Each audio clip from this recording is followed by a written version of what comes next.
Hey there, speedsters. Welcome back to the channel. I'm your host, Chronos, and today, we're diving headfirst into a mind-blowing alternate universe. What if Deku had the Speed Force? Buckle up, because this is just part one of the epic journey we're about to embark on. But before we dive into the Speed Force madness, I've got to express my deepest appreciation for all the continuous support you amazing viewers have been showing. You guys are the real MVPs, and your enthusiasm keeps this channel running faster than ever. Quick reminder, hit that like button, subscribe, and turn on notifications so you never miss a moment in our What If series. Now, let's race into the Speed Force and see how Midoriya handles this electrifying power-up. Chapter 1, Tragedy. Izuku Midoriya, 4 years old, son of Hisashi and Inko Midoriya. The three of them lived happily, until it all started to fall apart. The two loving parents were currently in the doctor's office. Little Izuku was running around the office with his all-might action figure that he loved to carry around. "Izuku, sweetest, slow down, you are going to fall," said Inko. Hisashi laughed. "It's alright, dear, let him run around. Just make sure not to knock anything down, alright, Izuku?" Izuku stopped and nodded. "I won't. I'm just really excited to find out what kind of quirk I'll have." "He sure is energetic, isn't he?" asked the doctor as he walked into the room. "Yeah, he is," said Inko. "Alright, Izuku, time to sit down." Izuku nodded and quickly sat down. "Good, now let's get on to what you came here for. So what kind of quirk does my son have? My wife can attract things and I can breathe fire. Izuku here also has dreams of becoming a hero," said Hisashi. The doctor looked at his charts. "Unfortunately, Izuku here won't develop a quirk." The entire Midoriya family's eyes went wide. "I am sorry, what?" asked Inko. "Let me explain."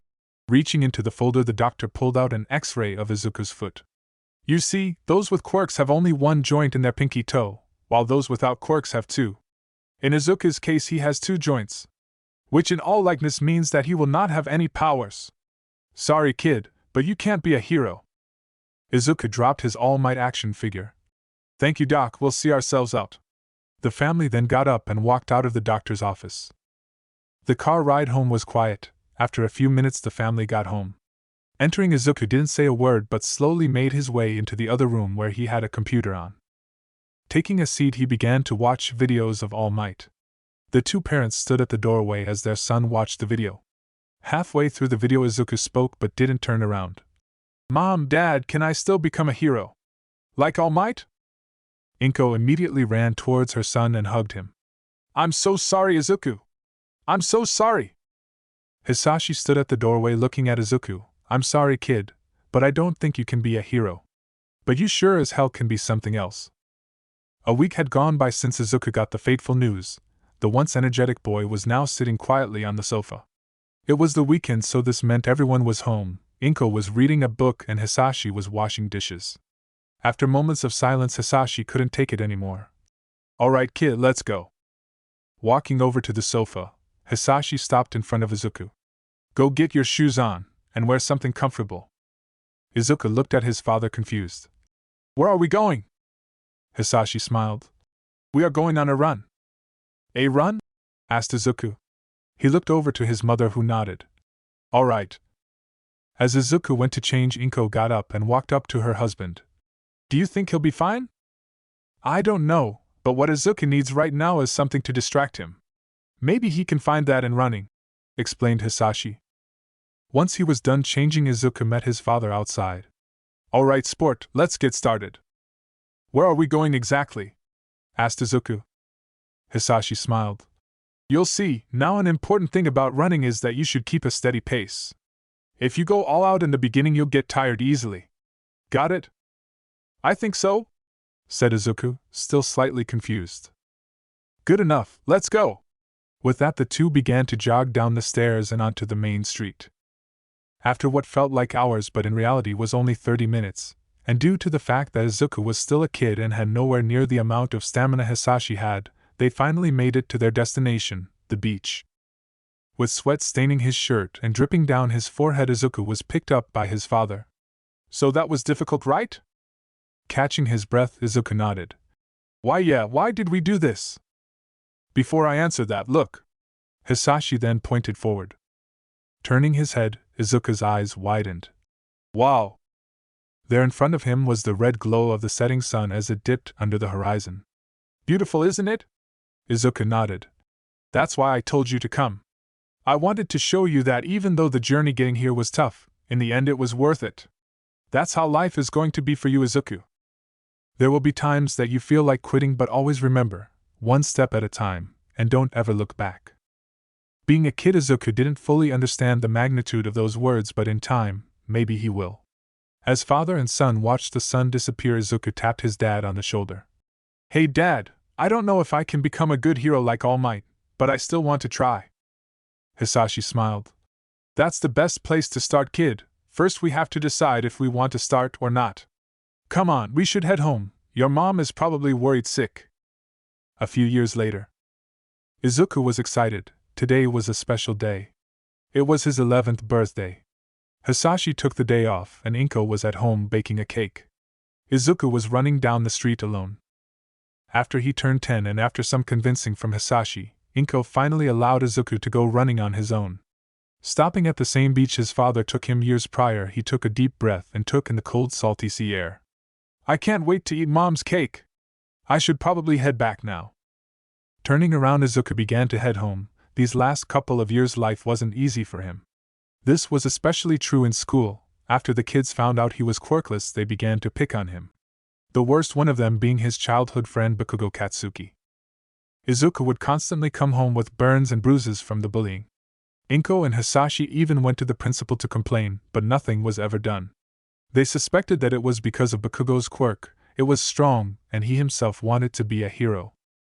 After multiple attempts, the parents finally got something done by switching him to another classroom, but even there he would be picked on. But it was like his father said, one step at a time and never look back. Even though it sucked, Izuku was still happy. He had parents that loved him even without a quirk. As Izuku got closer to his home, he began to see several police cars zooming past him, followed by heroes. I wonder what happened? Izuku was casually walking down the street when all of a sudden he turned his head to the left, and for a split second Izuku could see a red lightning crackle streak past him. His eyes widened as through the lightning he could see a face. As the object left his sight, another green streak of lightning quickly followed. Was that a hero? He asked himself as he turned the corner, but as he did Izuku's eyes widened. From the street he could see that his apartment door was taped off. Izuku feared the worst. No. Running up the stairs he tried to get past the cops but was stopped by one of them. Sorry kid, you can't be here. Izuku looked up to see a tall man wearing a trench coat and hat. Izuku struggled against the officer. I live here. What happened? Are my parents all right? You live here? The officer then placed a hand on both of Izuku's shoulders. Listen to me kid, my name is Detective Naomasa. What I'm about to say may not be easy to hear but… However, before Naomasa could say anything, two other officers were taking Hisashi in handcuffs away. Izuku was confused. Dad? Hisashi turned to see Izuku. Oh my god, Izuku, thank goodness you're safe. Listen, I love you son, no matter what I love you, don't you ever forget that. And remember what I said, one step at a time and never look back. Promise me you'll do that. Okay, promise me. Before Izuku could respond, the officers took Hisashi away.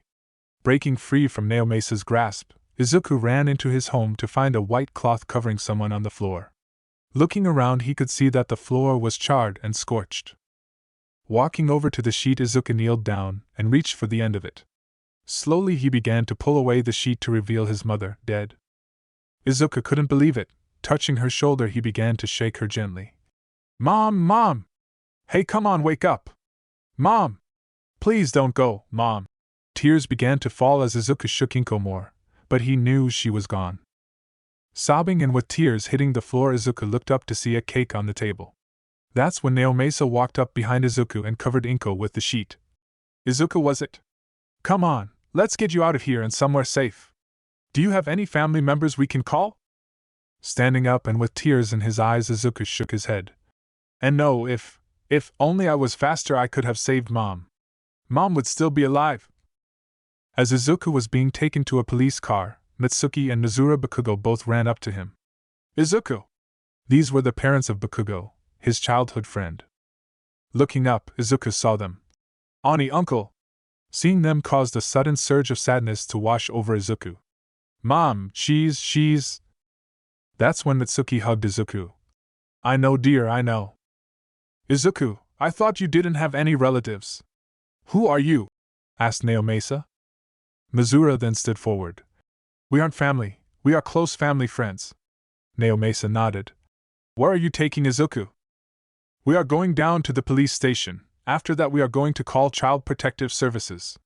Izuku will most likely be taken under their protection, explained Naomasa. Mitsuki's eyes widened. And oh, you are not taking Izuku away. Ma'am, we have no choice. With no other family, Izuku has to go with them, explained Naomasa once again. However, Mitsuki wouldn't let that happen. Never! We can take care of him. Isn't that right, dear?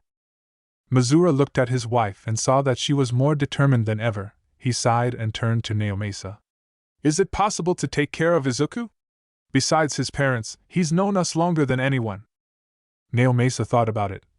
It's not really my area, but I think we can do something about that. That is, if Izuku wants to. Everyone turned to Izuku. He thought about it for a second. Even though Bakugo was mean to him, his parents were always kind to him. I want to stay with them. Naomasa nodded. I have a hero friend that may be able to help with this. But first come with us down to the station, there are a few questions we'd like answered. Down at the police station. Izuku was taken to a lobby where he was told to wait. Soon someone would come and talk to him. Still in shock and scared, Izuku turned to one source of comfort, videos of All Might. Pulling out his phone, he began to watch his videos. After a while, Naomasa walked into the lobby. A fan of All Might? Looking up, Izuku nodded. Yeah, he's my favorite hero. I see, he's my favorite too. Izuku, listen, is it okay if I ask you a few questions? After you answer them, Mr. and Mrs. Bakugo will be able to take you home, said Naomasa. Okay, said Izuku in an empty voice. Do you know if your parents were fighting or arguing the night before? Asked Naomasa. Izuku tilted his head. No, they rarely argued. Naomasa nodded. Has your dad ever hurt you?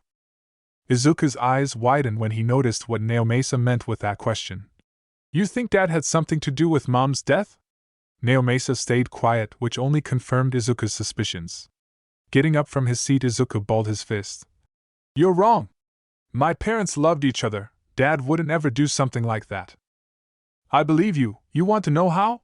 My quirk, I can tell when someone is lying, and what you just said was the truth. But there were no signs of a struggle, or even a break-in. The only ones in your home were your mom and dad, explained Naomasa. Still, my dad loved my mom. Even after they found out I was quirkless, they still loved me, yelled out Izuku through sobs. You're quirkless? Naomasa then got a call on his phone. After the call, he turned to Izuku. It seems like the paperwork is all done. You will be staying with Mr. and Mrs. Bakugo for the time being. Come, I'll take you to them. Now under their care, Izuku went home with them. Izuku dear, if you need anything, just tell us. You can have the guest room. It may be small, but it should work out, said Mitsuki. Izuku simply nodded and responded. Thanks, Auntie. Before going back to looking out the window. 3 years later. Now 14 years old, Izuku was living a somewhat normal life. He was currently in middle school, sitting in his class with his head down. Everyone else around him was loud and talking to one another. Hey Deku, are you alive? Asked someone, tapping on his shoulder. Getting up, Izuku turned around to find Bakugo. Kaken? What's up? Over the years and the fact that they were living together, the two once again grew a bond. Yes, Bakugo would still pick on him, but it was more in a playful manner. Didn't get much sleep, up all night again with your girlfriend? Asked Bakugo with a smirk on his face. Izuku blushed slightly. She's not my girlfriend, but yes, we stayed up all night again working on stuff. Throwing his arm around Izuku, Bakugo began to tease. You sure the two of you weren't making babies? Why, you know that's just her way of saying building stuff.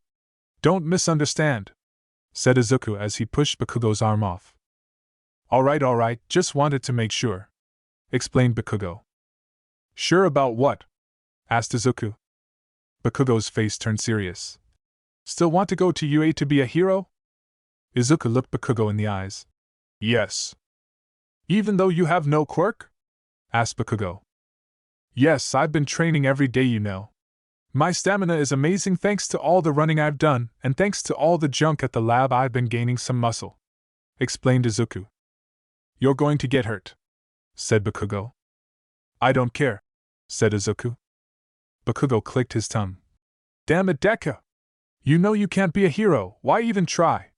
You are like the smartest guy I know, you can join the support department or something. Izuku balled his fists. It's what Mom would have wanted. Besides, if I become a hero I can find out who killed her and finally get my dad out of jail. In the months following Inko's death, Hisashi was tried and found guilty of killing his own wife. Izuku even spoke to the jury and told them that his father only ever loved them. But alas, the circumstantial evidence was piled against him. Eventually he was found guilty and sentenced to 35 to life in prison. After the trial, Izuku would be fully under the Bakugo family care. Making sure to not let Izuku forget his father, Mitsuki would go down to the prison once a week with Izuku to visit his father. Their time was limited and the only way they could see each other was through a glass panel, but it would do for now. Every week on a Saturday, at 12 p.m., Izuku would visit his father and talk about the week. And every time Izuku went to visit his father he would always say this right before he left. I promise you, I'll get you out one day and then we'll be a family again. Bakugo sighed. Please, just think about what I said. I don't want you to end up like. However, before Bakugo could finish, Izuku snapped. Like who, Bakugo? Seeing Izuku mad scared Bakugo. Never mind, just try to get home before it's dark, okay? See ya. Izuku watched Bakugo leave the classroom. Soon Izuku would also leave, but he wouldn't go home yet. Instead, Izuku ran down to the beach. But it wasn't any normal one, this one was covered in trash and metal. Climbing over the piles of metal, he eventually came upon a makeshift hut with a glass roof. Going inside, he found several beakers of liquid along with several prototype gear. Hey Hatsume! Are you here? Izuku called out. As Izuku looked around, a hand suddenly appeared from a pile of scrap metal. I'm here, said a voice. Can you help me out? I'm a bit stuck here. Izuku sighed as he walked over to the pile and grabbed the person's hand. Pulling, he managed to free the person. How many times do I have to tell you to be careful?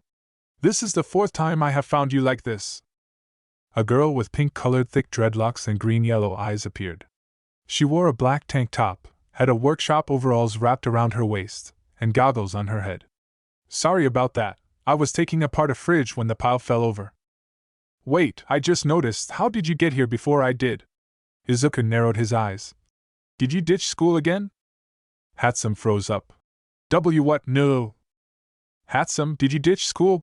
Asked Izuku. I called in sick. So no harm, no foul, said Hatsume with a grin. Izuku sighed. Whatever, as long as you get into UA it's fine. So, what are you working on? I'm working on a chemical compound that will super harden in an instant, said Hatsume excitedly. Although most of my attempts have failed. I'm sure you'll get it soon enough. In the meantime, you should probably start cleaning up. Especially these chemicals over here. Why are these even out here? Asked Izuku. The chemicals he was talking about were in clear glass containers and on a shelf. Oh, those are the chemicals I'm using for anything I have planned, explained Hatsume. I'll clean it up later, promise. Izuku sighed. Alright, fine, come on then, let's head out. I'll buy you something to eat on the way back. Hatsume frowned. But my babies. They will be here tomorrow, you need a break and I'm hungry, so let's go. Pouting, Hatsume cleaned herself off and headed out. Several minutes later, Izuku and Hatsume walked out of the convenience store with meat buns in hand. Thanks for the food, Midoriya, said Hatsume as he took a bite out of her bun. No problem, this is probably the first thing you've eaten in a couple of days, right? Hatsume stayed silent. Thought so, I swear one day you'll work yourself to death. But before that I will go down as the world's greatest support gear maker in UA, said Hatsume with a smile. Izuku's eyes softened. Right, UA. Seeing that Izuku's mood changed, Hatsume thought of a way to distract him. Hey, want to take a shortcut home? She asked, pointing down an alley. I mean, sure. I don't see why we don't take our normal route though. Izuku shrugged but followed Hatsume down the alley. As they were walking, however, they didn't know that something was watching them. Well, what do we have here? 2 fresh bodies for me to pick. I think I'll go with the guy, said as a villain made of sludge as he stuck to the wall. I'm telling you, Midoriya, it's going to work, said Hatsume, slightly frustrated. I'm telling you it's not. The amount of tensile strength you'll need to make that is off the charts. And even if you made something like that, you'll never be able to incorporate it properly. The machine will break from the stress, said Izuku as he argued with Hatsume. Hatsume groaned. My babies won't break. I know my babies since I created them. Izuku raised an eyebrow. Oh yeah? What about baby number 34? Hatsume's face scrunched up. Oh, and 41, 52, 56, want me to keep going?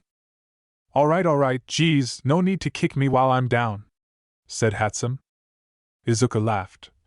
Just trying to tell you to slow down, enjoy life, and try not to blow yourself up. It's like my dad told me, 1 step at a time and don't ever look back. Your dad sounds wise, kid, too bad for you. You'll never see him again. Turning around, Izuku was suddenly snatched up by the sludge villain. Midoriya!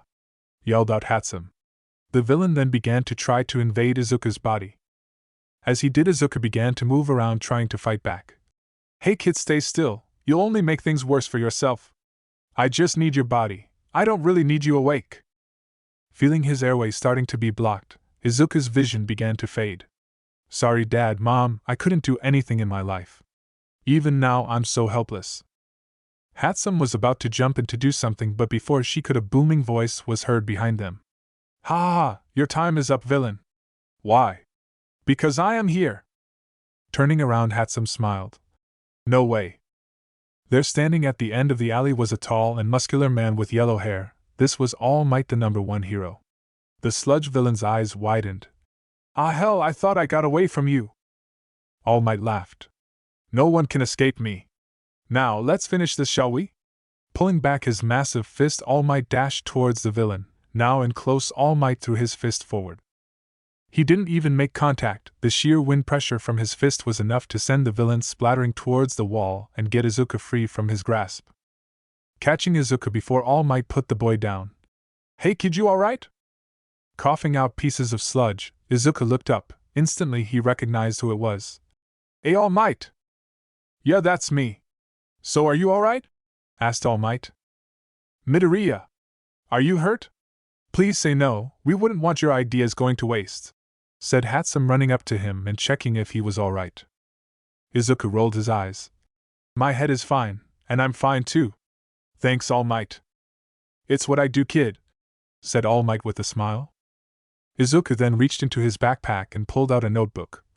If it's not too much trouble, can you sign my notebook? Of course. Grabbing the notebook, All Might took up 2 pages signing his name. He then handed it back to Izuku, walking over to the villain. All Might found an empty bottle and put the villain inside. There you are, now if you'd excuse me, I must go. Farewell. Turning around, All Might was about to jump into the air. Wait. I have a question, yelled out Izuku as he jumped at All Might at the last second. Hatsume watched as Izuku grabbed onto All Might's leg and disappeared into the sky. Midoriya, what the heck are you doing? Oh well, nothing I can do about it now.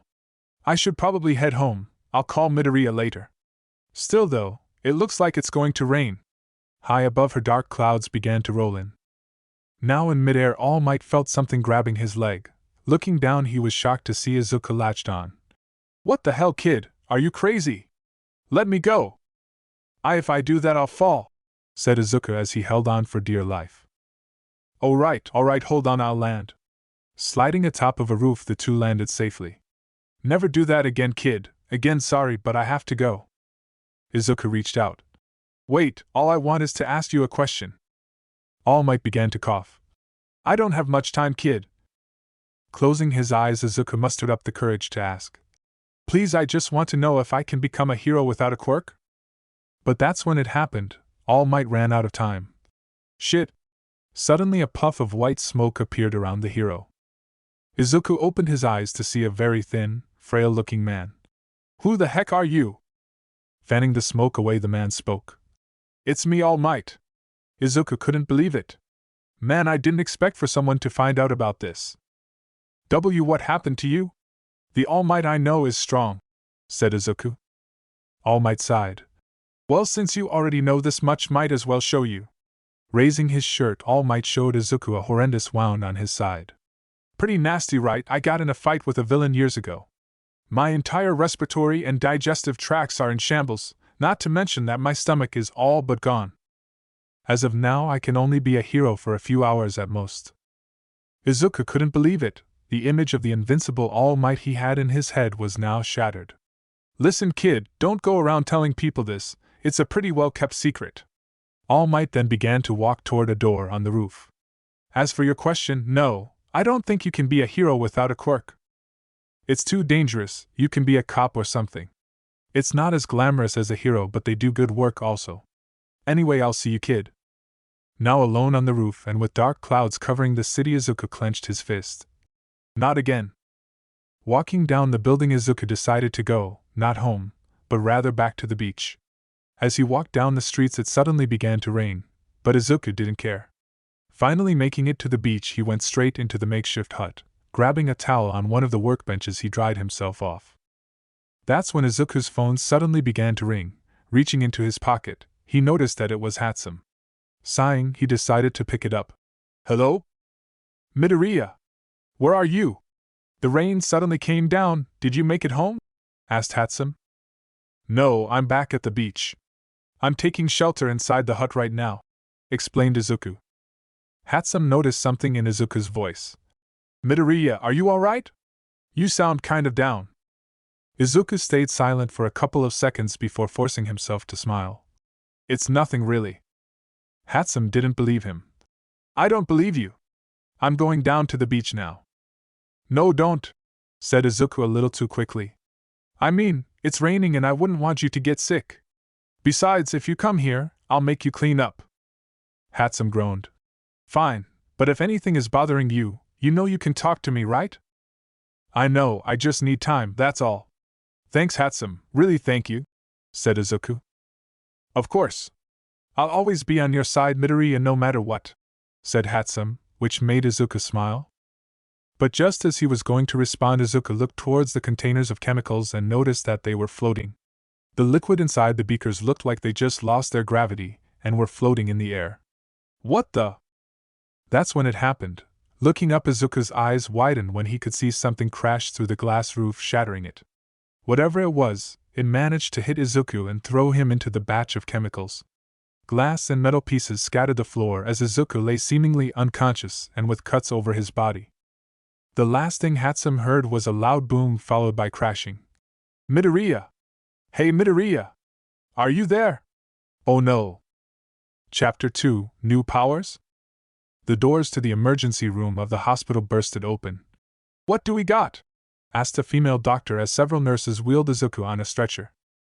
Male, 14 years old, struck by lightning and was thrown into a batch of chemicals. One of the nurses answered.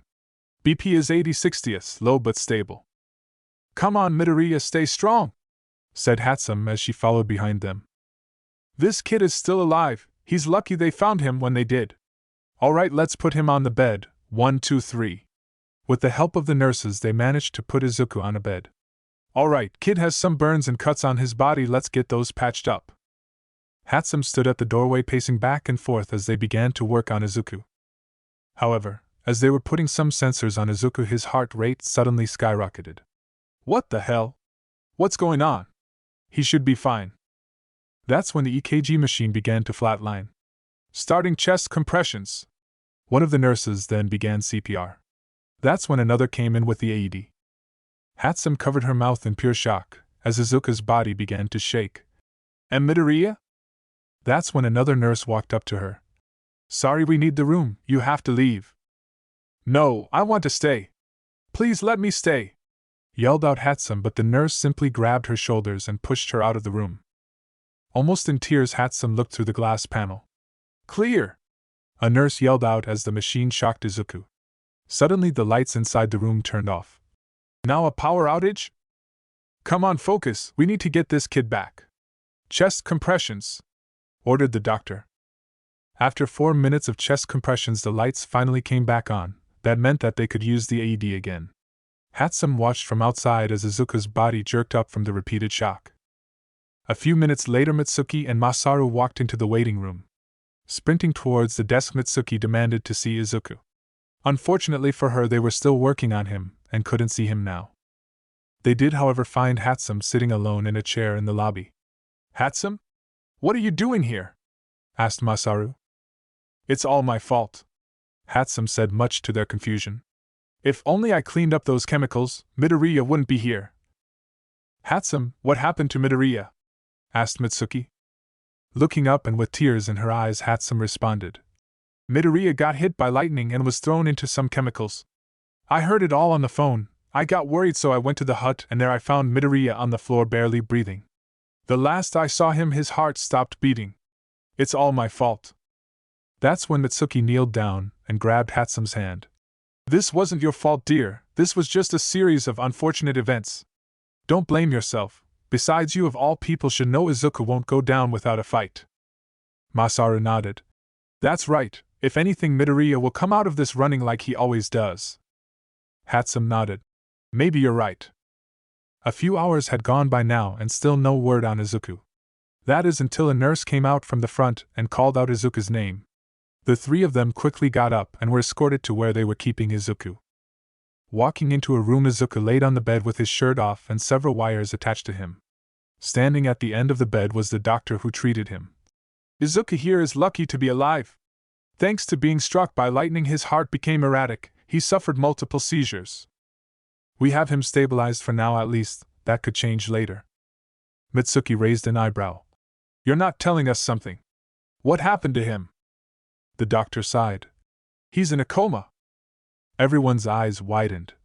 "What?" "It seems whatever kind of chemicals fell on him caused it, that or the fact that he got struck by lightning.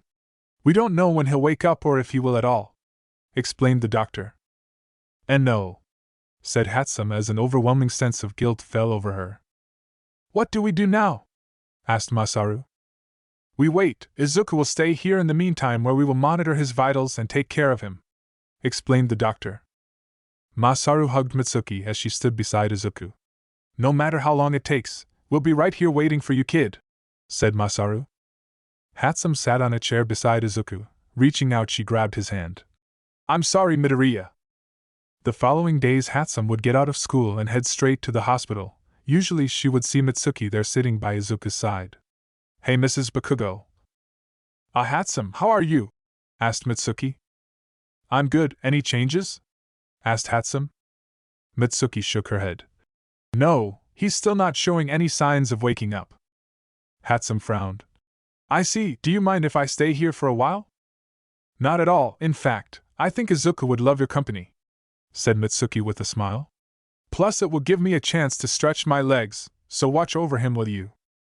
Nodding, Hatsume watched as Mitsuki left the room. As she did, Mitsuki watched through the glass as Hatsume began to tell Izuku about her day and all the new ideas she had in her head. Even Bakugo would visit the hospital regularly. He didn't stay for long, but he did always ask how he was doing. Soon days turned to weeks, weeks to months, and still Izuku didn't show signs of waking up. Curiously, he would still seize up and flatline, but that was impossible. Doctors were baffled by this, and couldn't seem to find out why this was happening. 10 months later. School had ended, summer had come and gone, and now it was fall. This meant colder temperatures. This also meant it was almost time for the UA entrance exam. The deadline to sign up for the exam was tomorrow, and since Izuku wasn't waking up, it seemed that he would miss it. Currently, Hatsume and Bakugo were in the room with Izuku. "Do you still blame yourself?" asked Bakugo. Hatsume looked over at Bakugo and nodded. "How can I not? If it wasn't for me, Midoriya wouldn't be in a coma." "You can't keep blaming yourself, Hatsume. Deku wouldn't want that," explained Bakugo. "You've been coming over every day for the last 10 months, go build something. I know you haven't been doing that as of late." "I know, but still." Hatsume then stretched, causing the bones in her back to crack. "I'll start building again when he wakes up." Suddenly a loud growl echoed in the room. It was Hatsume's stomach. Bakugo laughed. "Deku once said that you hardly eat. Come on, let's go down to the cafeteria." "But..." Hatsume tried to protest, but Bakugo would have none of it. "Let's go, he'll be fine, trust me. If anything happens, they'll call us." Hatsume didn't want to leave, but she was hungry and Izuku always made sure she was eating right. Hatsume sighed. Alright, let's go.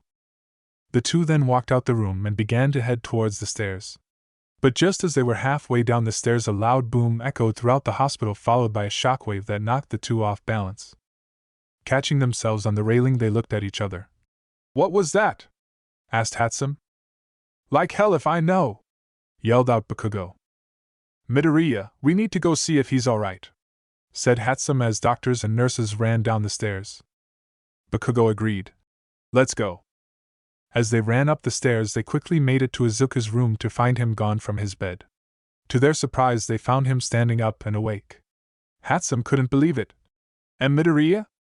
Looking up, Izuku was confused. Hatsume? Where am I? And why am I wearing a gown? Bakugo smiled at the sight of his friend.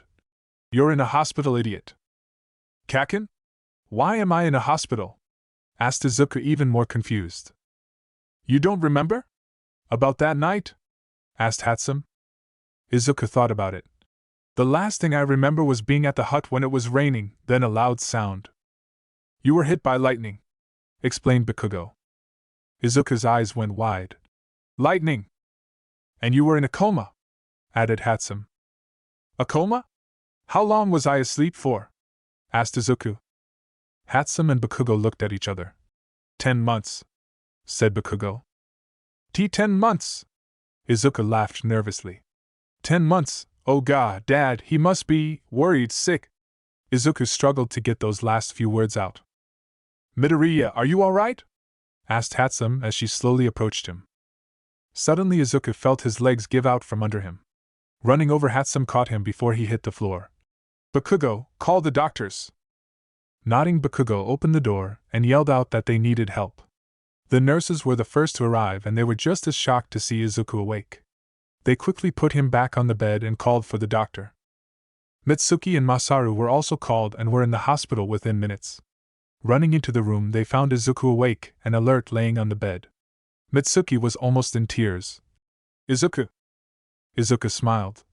Hey auntie, long time no see, he said as Mitsuki went over to hug him. Masaru quickly followed. After a few seconds, the two broke the hug and turned to the doctor. How is he? The doctor looked at his notes. In all honesty, he is completely fine. Which is odd for someone who was in a coma for 10 months. Izuku hasn't developed any abnormalities at all. Does that mean I can go home? Asked Izuku. Well, in all honesty, yes. But I would like to run a few more tests before you go. Just to be safe, said the doctor. No offense, Doc, but these beds are uncomfortable and I'd really like to get up and move now, said Izuku. Izuku, you shouldn't rush this. We have to know for sure that you're alright, said Mitsuki. I know that, but I feel fine really, said Izuku, really wanting to leave. Come on, Midoriya, just stay for a little while longer, pleaded Hatsume. Izuku sighed. Alright, but only if I get something to eat, I'm starving. He then looked at Hatsume. I'm surprised you're here, Hatsume. I thought you'd be working on an invention right now. Bakugo smirked. She's been coming here every day for the last 10 months. She's never missed a day. Hatsume had a slight blush around her cheeks. That's 'cause I was worried, alright. Besides, I needed someone to talk to about my ideas. No one else would listen, so you were perfect. Izuku smiled. Thanks, Hatsume. As soon as I'm out, we'll head back to work on a new baby. Really, alright, said Hatsume in a monotone voice. Izuku found it strange. Hatsume never acted like that. He then looked around at his friends and family, and couldn't help but smile. For 10 months they've been worrying about me. Sorry about that, guys. I promise I won't make you worry again. However, that's when it happened. A nurse was coming into the room holding a large folder filled with papers, when all of a sudden the nurse tripped. The nurse fell forward and the papers flew into the air. Izuku's eyes widened when he saw this, but he saw it differently. He didn't know it at the time, but green lightning appeared in the irises of his eyes. Looking around, he noticed that everyone and everything was moving slowly, even the papers. What's going on? He asked himself as time shifted back to normal speed. Everyone turned to the nurse, helping her up. They began to pick up the scattered papers. Izuku shook his head. What was that? Everything was moving slow? After another hour of testing, Izuku was given the okay to leave. He was told to take things slow and if he felt weak or faint to return to the hospital immediately. As they were leaving, Izuku promised Hatsume that they would go down to the hut again tomorrow to start working on a new baby. Now home, it was late and the sun was already set, but strangely enough Izuku didn't feel tired. Must be because I've been asleep for months. I know, I'll go down to the beach, it has been a while. Grabbing a jacket, Izuku snuck out of the house. Now on the street, Izuku began to jog. After an hour, Izuku made it to the beach. Am I slower? Man, I need to get back to the groove of things. Jumping over trash and metal, Izuku finally made it to the hut. Opening the entrance, he looked inside to see that the glass roof was gone, replaced by a metal sheet. Well, at least I won't get struck by lightning anymore. Izuku looked around and noticed that things were a lot cleaner than before. I guess Hatsume really did clean up. He then looked at the workbench to find several weird-looking devices. What are these? I sure did, said a voice from behind Izuku. Although, I'm still not finished. Take this pile of scrap for instance. Turning around, Izuku found Hatsume standing by a tall metal scrap pile. Hatsume? I didn't think you'd be here. I could say the same to you. Couldn't wait to make some babies? Asked Hatsume. Izuku laughed. I couldn't sleep. So what is this anyway? They look like some sort of monitor. Picking one of them up, Izuku held it up. The device was circular and had several wires coming out of it. Those are health monitors. They track metabolic rate, heart rate, blood pressure, can scan your blood for abnormalities, and has an internal battery that's powered by kinetic energy, explained Hatsume. Izuku raised an eyebrow. Wow, that's amazing. I'm surprised you managed to condense all of that. Why'd you build it? You usually build more support gear stuff for heroes. Hatsume looked away. I built it for you. Izuku flinched. While you were in the hospital, your heart kept giving out. I saw you die multiple times Midoriya, so I came up with that idea. I figured I could see how you were doing even when I wasn't there. Unfortunately, all of the prototypes kept short-circuiting when I placed them on you. Guess I still need to improve on it. Putting down the device, Izuku looked at Hatsume. I see, thanks for that. But as you see, I'm fine now, Hatsume, there's no need to worry. Hatsume grabbed her arm. Yeah, I know. Izuku walked over to his friend. Reaching out, he grabbed her hand and placed it on his chest, rather his heart. You feel that? Hatsume nodded. Good, that tells you I'm still alive, Hatsume. Ever since I woke up I could feel something off about you. Hatsume laughed nervously. How'd you guess? Your eyes for one, and the way you talked. You're normally so happy and excited, but now, it seems like you lost that, explained Izuku. Hatsume stayed silent. After a few seconds she sighed. It was my fault. If I would have cleaned up those chemicals earlier, you wouldn't have been in a coma. It was all my fault. Izuku's eyes widened as he backed away. Hatsume. Hatsume expected Izuku to start yelling, so she closed her eyes and braced for anything. However, instead of a lecture, Izuku flicked her on the forehead. Ow. Hatsume, you are the smartest person I know. How could you be so dumb? Asked Izuku. Hatsume placed her hands over the area where Izuku flicked her. What? This all happened because I was hit by lightning, Hatsume. That wasn't your fault. As for the chemicals, I should have put them away before we left that night. None of this was your fault, alright? So I'd like my old friend back, said Izuku. With water starting to well up in Hatsume's eyes, she straightened herself up and smiled. Right. Izuku nodded. Good, now come on, I'll walk you home. It's getting late. Hatsume began to walk towards Izuku, but as she did, the pile she was standing beside suddenly began to creak and tip over. Turning around, Hatsume watched as the pile began to fall right on top of her. Hatsume! Izuku yelled out as he flexed his legs to run forward. He tried to get her out of the way, but Izuku wouldn't make it in time. He was just too slow. However, that's when it happened again. Everything around him slowed down. What? It's happening again. Why is this happening? I'll think about that later. Right now I need to save Hatsume. Come on, Izuku, get there. With green lightning coursing around him, Izuku zoomed towards Hatsume, picked her up, and got her out of the way of the falling metal. The hut was filled with the sound of metal clashing. Hatsume put up her hands out to protect herself, but then found herself in Izuku's arms. Huh! How did you do that? Looking at Izuku, her eyes widened. What the hell? Midoriya, you're sparking! Izuku looked at himself to see green lightning jumping off of his body. Hatsume, I think something weird is happening to me.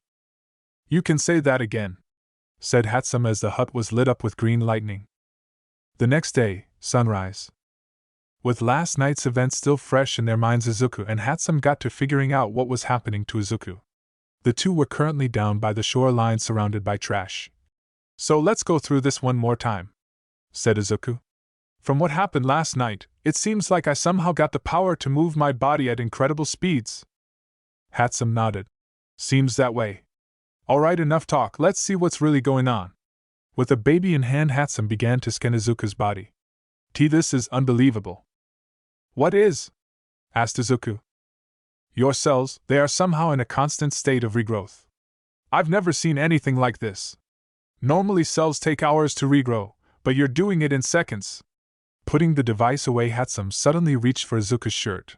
Lifting it up, she took it off, leaving Izuku shirtless. Izuku's face turned red. Hatsume! What are you doing? He then felt her hand touch his abdomen, only causing further embarrassment. Amazing, is all Hatsume could say before she began to inspect Izuku. Wow, oh wow! This is simply amazing! What are you saying? Asked Izuku as he turned around. That's when he saw what Hatsume was talking about. Looking at himself in a broken mirror, Izuku noticed that he had a six-pack. I have abs? Since when? It seems like with your new speed powers, you burn through fat tissue at an incredible rate, explained Hatsume. Still though. She then began to pat down his sides and felt up the muscles on his chest. You look a lot more solid than last time. Finally realizing what she was doing, Hatsume quickly stopped as a small blush formed. Anyway, let's see how fast you are now. Izuku nodded as he began to stretch. Wait a minute, how the heck do I even activate the speed? That's a really good question. I have no idea. Just try focusing? Suggested Hatsume. I can try. Getting ready, Izuku closed his eyes, took a deep breath, and holding it for a second, he finally exhaled. Opening his eyes, Izuku sprinted forward. As he did, green lightning began to jump off of his body. Propelling his body forward, Izuku took a step. He could feel it. Something was coursing through his body. Was it adrenaline, or something else? Whatever it was, Izuku had never felt so alive. But his amazing feeling was cut short when he found out that he couldn't control himself. A blast of wind hit Hatsume's face as Izuku took off. In the blink of an eye, he was gone. However, that's when she heard the sound of something crashing into a metal pile. Looking over, she found Izuku mangled in the metal just a few feet away. Midoriya! Hatsume quickly went to check on him. You alright? Picking himself off the floor, Izuku grabbed his arm. I think so, my arm hurts a bit. Removing his hand, Izuku's eyes widened when he saw blood dripping down a large cut on his arm. Well, that's not good. You're bleeding. Hold on, I'll go get the kit. Hatsume quickly ran into the hut to get the first aid kit. By Izuku's estimate, she was gone for maybe 30 seconds. But in that time, something amazing happened. The cut was already closing up. As Hatsume grabbed his arm to put rubbing alcohol on, she noticed that the bleeding had stopped and the wound was closing. Right, cells in a constant state of regrowth. That means accelerated healing too. Interesting. This new super speed is something I can get used to, said Izuku. As good as it is, it may have some drawbacks, explained Hatsume. Really? Power like this having a drawback, like what? Asked Izuku. However, that's when he suddenly felt lightheaded. Wobbling, Izuku fell back and onto the sand. What's going on? I was afraid of this, since everything about you is now sped up. That means your metabolism is too, which means you get hungry faster, said Hatsume as her shadow fell over Izuku.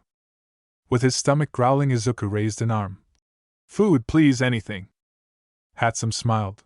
Hold on, I think I have some chocolate in the hut. After returning, she gave Izuku the chocolate bar. She then watched as he devoured it in a second. Much better, so what now? Asked Izuku as he got up. Are you up for staying here until I get a grasp on this new power? Hatsume nodded. Of course. I'll run more tests on you. Oh, I can even test some of my babies on you. Izuku's eyes widened. Oh no, please don't. But it was too late. Hatsume walked up to him and placed a hand on his shoulder. Sorry, but you can't escape me today. Me and my babies are going to take real good care of you. Hours later, the sun was now setting. Izuku and Hatsume had spent the whole day trying to understand Izuku's new powers. Unfortunately, they didn't, not fully. They still had no idea how he got them. Their main theory was it had something to do with the chemicals and the electrical current of the lightning bolt. Izuku now had some control over himself, and well, he was fast, really fast. So much so that he cleared a massive portion of the trash beach within seconds. However, they did run into a bit of trouble when Izuku ran across the sand. Thanks to his speed, he was kicking up a massive amount of sand into the air. It looked like a sandstorm had hit the beach. After their little fiasco, they decided to not do any more tests on the sand. They did, however, move on to test Izuku's brain, and there too they found out he was fast. Izuku learned complicated math equations in seconds just by reading a textbook. You learn fast, Midoriya. Plus you already look like you have some grasp over your power, said Hatsume as she put down a notebook. Izuku slumped over on a broken piece of furniture. Thanks, strangely enough I don't feel tired at all. So what now? Now you sign up for the hero course at UA. Today is the last day to sign up, said Hatsume, nonchalantly. What, really? Oh no, I have to get back. Running into the hut, Izuku quickly grabbed his stuff. Hatsume quickly followed suit as they ran towards the train station. Now home, Izuku and Hatsume quickly found Mitsuki and had her sign all the necessary documents online. Thanks for this, Auntie. Mitsuki nodded. Of course, but are you sure you want to do this? Yes, there's no harm in trying, right? Besides, if I don't try then I would have failed my dad, explained Izuku. Very well then, just try not to get hurt again. If something were to happen to you again, Inko would never forgive me. Izuku nodded. Good, now go wash up, dinner is almost ready. I assume, Hatsume, you'll be staying? Hatsume nodded. Nothing beats your homemade cooking, there's no way I'm missing out. As the three chatted, Bakugo was seen around the corner standing there in silence. After an amazing dinner and promising Natsuki a new baby that would wash dishes, it was now time for Hatsume to go home. Since it was late at night, Izuku offered to walk Hatsume to the station. As they waited for the train, Izuku turned to Hatsume. Hey, don't tell anyone about my powers yet. I want to get a better grasp on them before I go around telling people. Can you do that? Sure. Your secret is safe with me. Under one condition, said Hatsume, raising a finger. Izuku sighed. Let's hear it. Hatsume smiled. If you do get into UA, I want to be the one to make your costume. I got some crazy ideas that I want to test out. Fine, just don't go too crazy. I don't want to come out looking like the Terminator, said Izuku as the train pulled up to the station. I only promise to try. I'll be seeing you tomorrow, Midoriya. We still have to work on that baby. With that, Hatsume got on the train. But just before the doors closed, Izuku smiled. Hey, Hatsume. She turned. It's good to see you smile again. With that, the doors closed and the train pulled out of the station. Hatsume sat down on one of the benches and twirled one of her dreadlocks around with her finger. That was sly, Midoriya. Now walking home, Izuku decided to take the long way home. This would give him time to think about stuff. The route he would normally take him through the main road, but with this one he was cutting through alleys and making wild turns. As he was walking, Izuku looked at his hands. I wonder what other cool stuff I can do. However, that's when he heard something, a yell, coming down a poorly lit alley.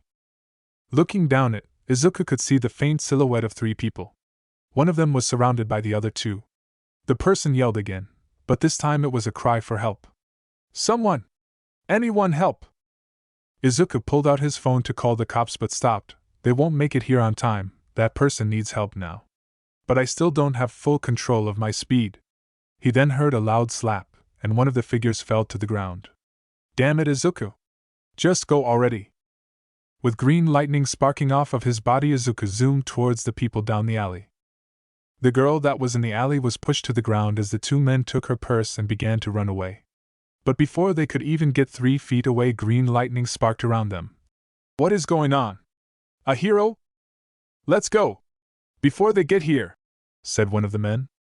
I am already here, said a deep voice from the lightning. There standing in front of them was Izuku. The street was poorly lit, and the only light was the green lightning jumping off of him, which helped cover his face. "Kill this kid!" one of the men yelled out. But as he threw his fist forward, Izuku was gone in a streak of green lightning. What? Where did he go?" "Over here." Turning around, the men saw that Izuku got behind them. "How did you?" "Stay still!" the man yelled out as he tried to punch Izuku again, only to have him dodge out of the way just as he was about to land the hit. Seeing that his friend couldn't hit him, the second guy joined in and started to throw punches, but to their surprise none were landing. "What is up with this guy? Why can't we hit him?" After a while the two men got tired. "Simple, I'm just faster." Dashing towards the two men, Izuku managed to punch both of them hard enough to send them flying upward. Now in mid-air, Izuku narrowed his eyes and once again used his super speed to get a running start. Aiming for a pole, he jumped up, grabbed the phone line, wanked it off and wrapped it around the two thugs before they hit the ground. The two men were now tied up against the pole about 10 feet into the air. "Let us go!" Stopping in front of them, Izuku smiled. "That was easier than I thought." He then turned to the girl. "I believe these are yours." Izuku then handed the girl her wallet and phone that the thugs snatched. The girl nodded as she got up. "Why, yeah, thanks." "Good, call the police and have them take them down. Anyway, I'm glad you're safe. I'll be going now," said Izuku as he turned to leave. However, before he could, the girl stopped him. "Wait, aren't you going to wait for the police?" "Well, I can't, I was heading somewhere else right now," explained Izuku. The girl nodded. "Oh, okay, thank you for saving me." Izuku turned away. "Yeah, so sorry, but I can't stick around by." "Wait, who are you?" the girl asked. Without turning around, Izuku responded. "Just someone who wants to help." With that, Izuku took off and was gone, leaving nothing but a trail of green lightning behind him. A few minutes later, the police and a few heroes arrived and took the two men away. "So you're saying he was really fast?" asked a man wearing a trench coat and hat. The girl nodded. "Yeah. Green lightning and everything." "I see," said the man as he wrote down everything that the girl said. "There were no reports of a hero in the area at the time," said a man wearing all black. He had a very tired look on his face. "All of them were out of the city or dealing with other emergencies. However, this is just vigilantism, they weren't a hero." Naomasa nodded. Eraserhead, yes, I already contacted their surrounding hero agencies. We have no idea who took these guys down. There was one witness, who just so happens to be the one who this individual saved. Unfortunately, she couldn't get a good look at them thanks to it being dark and the speed at which he was moving. Eraserhead stopped. "I see, that's unfortunate." "Indeed, anyway, Miss Uraraka, an officer will take you home now. If there's anything else that comes up, we'll contact you." With that, Uraraka was taken away. Eraserhead then turned to the pole where the thugs were tied up. "To be able to tie up the villains and save the girl, it's impressive." "Impressive, yes, but still it should have been left to the heroes," said Naomasa. "Still though, if this person does it again, then I'll deal with him," said Eraserhead. That's when he noticed something. Kneeling down, he noticed that the ground was scorched. Was he really moving that fast? With Izuku. After taking off from the scene of the crime, Izuku made it home. Sneaking his way back, Izuku crawled into bed. "Man, these powers are amazing. I wonder what else I can do." Raising his hand, Izuku saw green lightning spark. Closing his hand, he let out a smile. "I can do some real good with this." Chapter 3: Showing Off. A week had gone by since Izuku woke up. Normally he would be with Hatsume working on his powers. But today was a special day, not necessarily a good one, for today it was the anniversary of Inko's death. Izuku walked through the path as the cold crisp wind blew past him. He held in his hands a bouquet of red roses. Deviating from the path, Izuku walked past gravestones until he stopped in front of one. Looking down at the headstone, it read, "Here lies Inko Midoriya, a loving wife and mother." Izuku smiled. "Hey Mom, it's been a while, huh? Sorry for not visiting you sooner. I was sort of in an accident, nothing crazy, just got struck by lightning is all. Oh, but don't worry, as you can see I'm fine, I just took a nap for about 10 months. I brought these for you, red roses, your favorite." Placing the bouquet on the grass, Izuku sighed. "I miss you, Mom. Every day I wish you were still here. I'm still working on getting Dad out of prison." I'm taking the exams for UA in 2 weeks. Once I'm in, I'll become an amazing hero and prove that Dad is innocent. Izuku laughed. I know you're probably asking yourself, how could I possibly get in without a quirk? Well, funny thing actually, it seems like being hit by lightning and being thrown into some chemicals gave me super speed. Don't ask me how it happened because we don't know. Hatsume has been helping me get a handle on my powers. And I think I've gotten a hang of it. I even helped some people. Yeah, I know it's technically illegal, but Dad always said to never look back. You want to hear what they are calling me? They are calling me the Emerald Comet. I hate that name. Couldn't they have named me something cooler? I'll just have to think of a better name once I'm in UA. Izuku kneeled down in front of the grave and placed a hand on the cold gravestone. I promise you, Mom, I'll be careful. Just keep on watching over me like you always do, and I'll be fine. Anyways, I should probably get going. I'm going to visit Dad for a bit. He still hasn't seen me since the accident. He's probably worried sick too.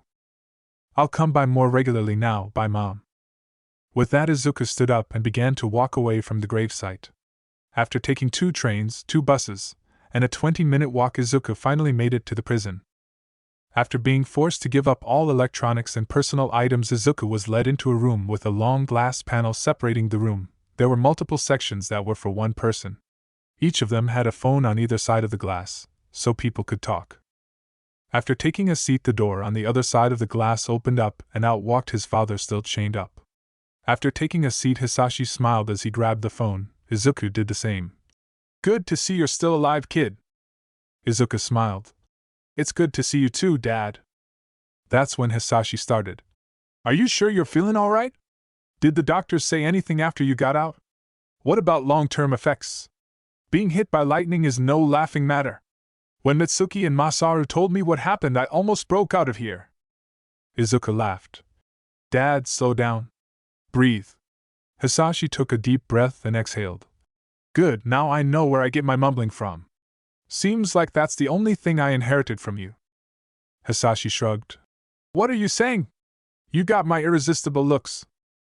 Izuku rolled his eyes. Right, we both know I got that from Mom. Hisashi couldn't argue with that. True, alright, I'll give you that one. So have you visited your mother? Yeah, I just came from there. I gave her the flowers and everything, said Izuku.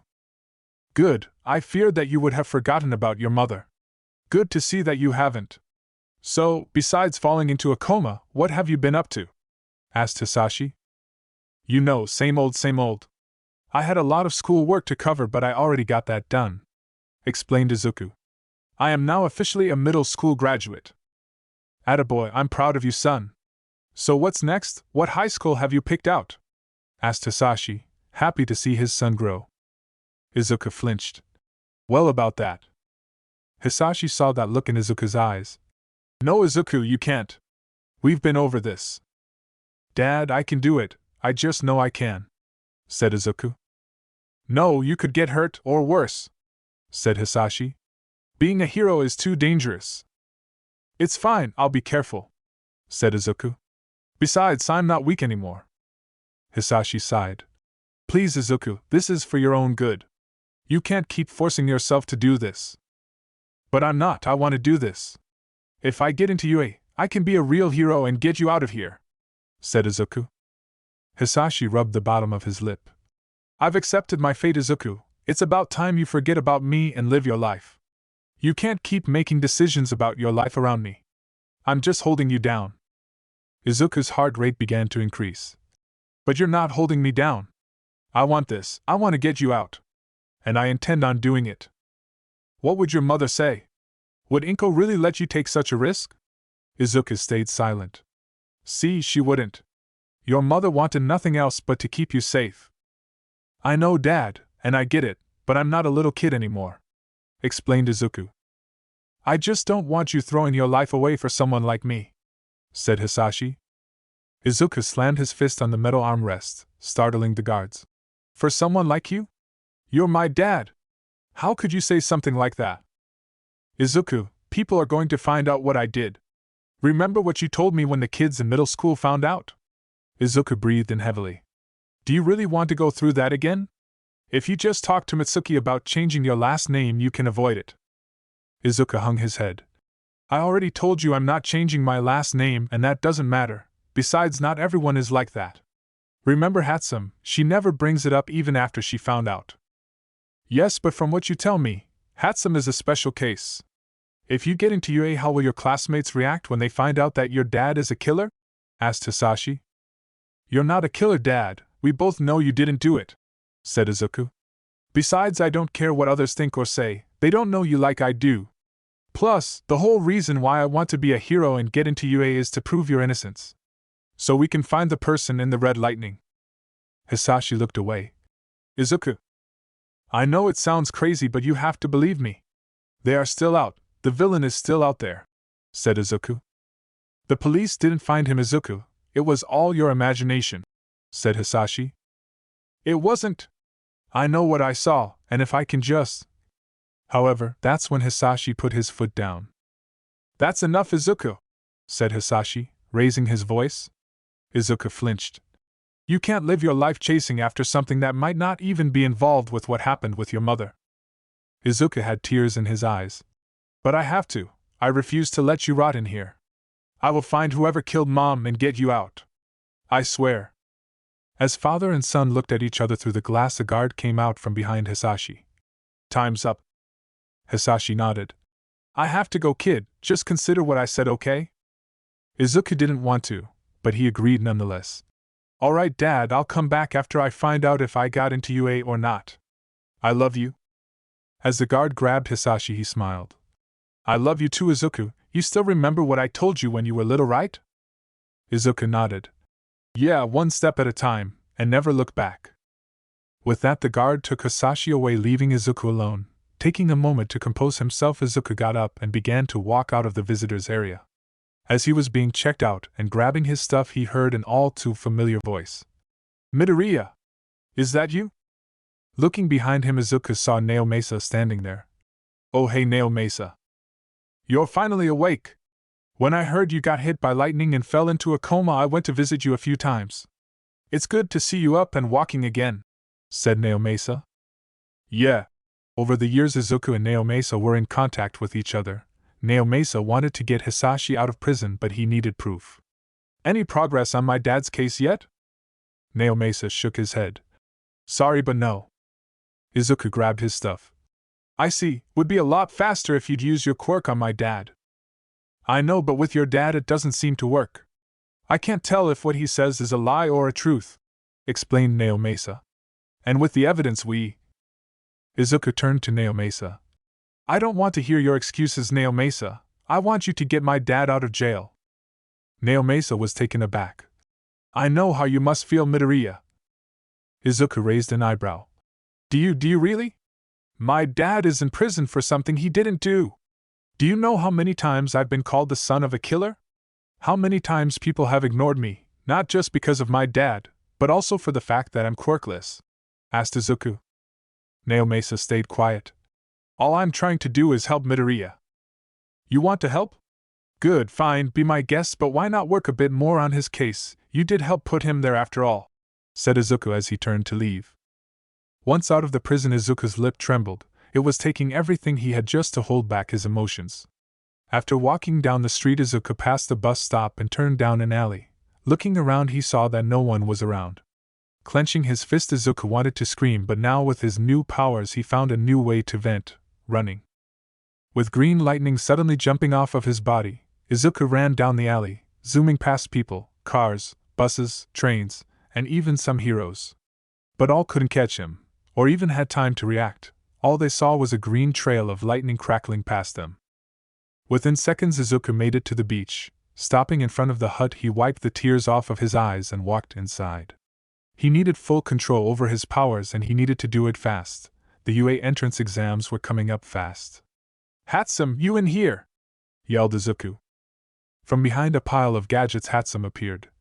What's up? Izuku motioned towards the back. Let's go, we are working on that thing again. Hatsume's eyes gleamed. Does that mean I can use my baby? Izuku nodded.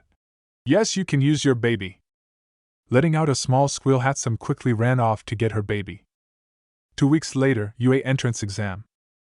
Izuku, Hatsume, and Bakugo all stood in front of UA's massive gates. They are a lot taller than I expected, said Izuku as he admired them. I wonder what they are made of. Do you think it's titanium? Or some sort of metal alloy? Asked Hatsume. Bakugo groaned. Let's just go inside already. Hearing you two talk about this stuff is going to kill me. Izuku shrugged. Way to kill the mood, Kaken, but he's right, we should head in, the exams are starting soon. As they walked inside, Izuku was mesmerized by the school. This was what he wanted, a chance to prove himself. Looking to his right, Izuku didn't see another person walking. Crashing into them, he accidentally knocked them down. Finally realizing what he did, Izuku panicked. I am so sorry. I wasn't paying attention, are you alright? Here, let me help you up. Reaching out, Izuku offered the person a helping hand. The person grabbed his hand. No, it's fine, I wasn't paying attention either. Izuku helped the person up and noticed it was a girl with short brown hair, brown eyes, and pink blushes around her cheeks. This girl, she's the one I saved from those two thugs. With Izuku's help, Uraraka stood up. Thanks for that, she said with a smile. Izuku nodded. No problem, glad to see you're not hurt. Yeah. I wouldn't want to start the exams on a bad note. Anyway, I'll be going now, maybe I'll see you inside. With that, Uraraka waved and walked towards the check-in station. Izuku watched as Uraraka walked away. So are you done gawking? Asked Bakugo. What? I wasn't gawking, said Izuku, blushing slightly. Bakugo smirked. Right, listen Deku, I'm no expert but I don't think you should flirt with other girls. You wouldn't want your girlfriend to get jealous. Izuku rolled his eyes. How many times do I have to tell you Hatsume is not my girlfriend? When did I say it was Hatsume? Asked Bakugo. Izuku turned and stared at Bakugo. Alright, relax. Well, you're lucky she wasn't paying attention. Izuku turned to find Hatsume had gotten back to the gate, and was actually inspecting it. Oh, for goodness sake, Hatsume! After dragging Hatsume back, she went off to take the entrance exam for the support department, while Izuku and Bakugo went to the stand for the hero exam. Given a number, Izuku was instructed to go to a room to take the written part of the exam. The test would consist of 50 questions on basic hero law and other hero-related things. They had 30 minutes to finish the test. Normally someone would take the full 30 minutes to finish. If you were smart enough, you would finish in 20, but not Izuku. As soon as he picked up the pencil, he went straight to work. Izuku was already smart, but now he had a super brain that can process information tens of thousands of times faster than a normal can. It's how he managed to finish the school work he missed when he was in a coma. 5 minutes, that's all it took for Izuku to finish the test. He would have finished it faster, but he wanted to make sure he got all of the questions right, so he kept going back and checking. The people who were watching the students were perplexed. How did you do that? They asked. Izuku just answered with, I think fast. They didn't understand what he meant, but they let him wait in the other room until the next part of the exam. 30 minutes later, everyone was ushered into a theater. Izuku looked around to see so many people. Whoa, there's a lot more people than I thought there was going to be. Taking a seat next to Bakugo, the lights in the theater suddenly went dark, all but the ones on stage. From behind the podium, a man with a speaker around his neck appeared. All right, everyone. How are we doing today? Welcome to UA's entrance exam. My name is President Mike and I'll be explaining the practical part of this exam. So can I get a yeah? Silence. Wow, tough crowd. Anyway, on to the explanation. You will all be separated into groups and placed in one of our replica cities. There you will fight robots. Each robot will have a number painted on it. There are 3 types of robots, each worth 1, 2, or 3 points. Explained President Mike as images of robots appeared behind him. That's when a hand shot up. Yes, you with the glasses, you have a question? With his hand raised, a boy with blue hair and glasses stood up. Yes, the brochure says there are 4 robots. President Mike pointed at the boy. I was getting to that. There is one more robot. This one is worth 0 points, so try to avoid it. The more robots you destroy, the more points you get. Simple enough, right? Oh, right, one more thing. You can use your quirks as you please. But don't use them to hurt anyone or you'll be disqualified. Alright, let's get this show on the road. Izuku got up and grabbed a number. This was going to be his designated area. UA also allowed the examiners to change into something more comfortable. As Izuku was about to go change, Bakugo stopped him. Look, I really don't want you getting hurt, so if you're in danger, just run away. Izuku smiled, happy that his friend was worried. It's going to be fine, Kakin. Look, if I don't get into UA, I'll give it up, everything. Deal? Bakugo sighed. Alright, fine, deal, try not to die, Deku. I don't plan on it, said Izuku as he turned to leave. After getting changed, Izuku now stood in front of a massive replica city with tall walls surrounding it. UA doesn't go cheap on things, huh? Izuku wore a special green shirt and black shorts that Hatsume whipped up to handle his speed. They looked like regular clothes, so it helped Izuku. If I go all out in the beginning, I can destroy all of the robots, but that will leave none for the others. Maybe I should wait until everyone's gone. Looking around, Izuku found the girl he bumped into. She had her hand on her chest and was breathing in and out slowly. She looks nervous, maybe I should go talk to her. Izuku began to walk over to the girl but was stopped by a hand on his shoulder. What do you think you're doing? Asked the boy with blue hair. Don't think you could go around talking to people. She's concentrating, leave her be. Slightly annoyed, Izuku slapped the boy's hand off of him. What is it to you? Mind your own business, besides I wasn't going to distract her. If you pay attention, she is nervous, and I thought talking to someone would calm her down. With that, Izuku walked away from the boy and towards Uraraka. Hey, you alright? He asked, stopping behind her. Uraraka turned around. Yeah, I'm good, just nervous is all. I get it, I'm pretty nervous as well. But if we do our best, we won't have any regrets, right? Said Izuku with a smile. Uraraka nodded. You're right. If we do our best, we are sure to get it in. Thanks for this, I feel a lot calmer now. Glad I could help, said Izuku. Alright everyone, it's almost time, said President Mike from the top of the lookout tower. Remember, you can use your quirks as much as you want, but don't use them to attack people. The exam will have a 10-minute limit. Once it hits 0, the exam is over. That's when the doors to the city opened up, much to the surprise of everyone. Nobody moved a muscle. Well, what are you waiting for? There's no starting buzzer in real life, go! Everyone took off at a run towards the city. Well, everyone but Izuku. He stayed behind. Hey kid, aren't you going to go? Asked President Mike. Izuku nodded. I am, I just want to make sure everyone has a chance. A chance? A chance of what? Asked Mike, confused. Izuku then sat down on the ground. A chance for everyone to get points. Observation room, 9 minutes later. In another room, 8 dark shadowy figures sat in a room filled with monitors that watched the different cities. We have so many students applying for the hero course, said a female shadow. One small shadow nodded. Indeed, I believe this year we have the most of any year. Each student has their distinct advantage, some are smart, others rely on power, and others on observation, said another shadow. While that is true, that's not the only thing we want in our students, said the small shadow. The small shadow then turned to a monitor. How peculiar. Something wrong? Asked a tall, skinny shadow. This kid hasn't moved from the starting line. Everyone in the room turned to find Izuku sitting down on the floor. What is he doing? Asked the female shadow. Wasting his and our time, said another shadow. If he's not going to take this seriously, then he should just leave. Who is he anyway? The small shadow pulled up a file. Izuku Midoriya says here he finished the written exam in 5 minutes. Oh, and that he's quirkless. Midoriya? Why does that name sound familiar? Asked the female shadow. The skinny shadow raised an eyebrow. Quirkless, you say? Does he think the written exam is enough to get into UA? Just as the shadow said that, Izuku got up. Oh look, he's on the move. Izuku then crouched down into a sprinter's stance. He took a deep breath and focused. Alright Izuku, just how you practiced. Hit them fast and hard. Suddenly green lightning began to jump off of Izuku's body, much to the observer's surprise. I thought you said he was quirkless.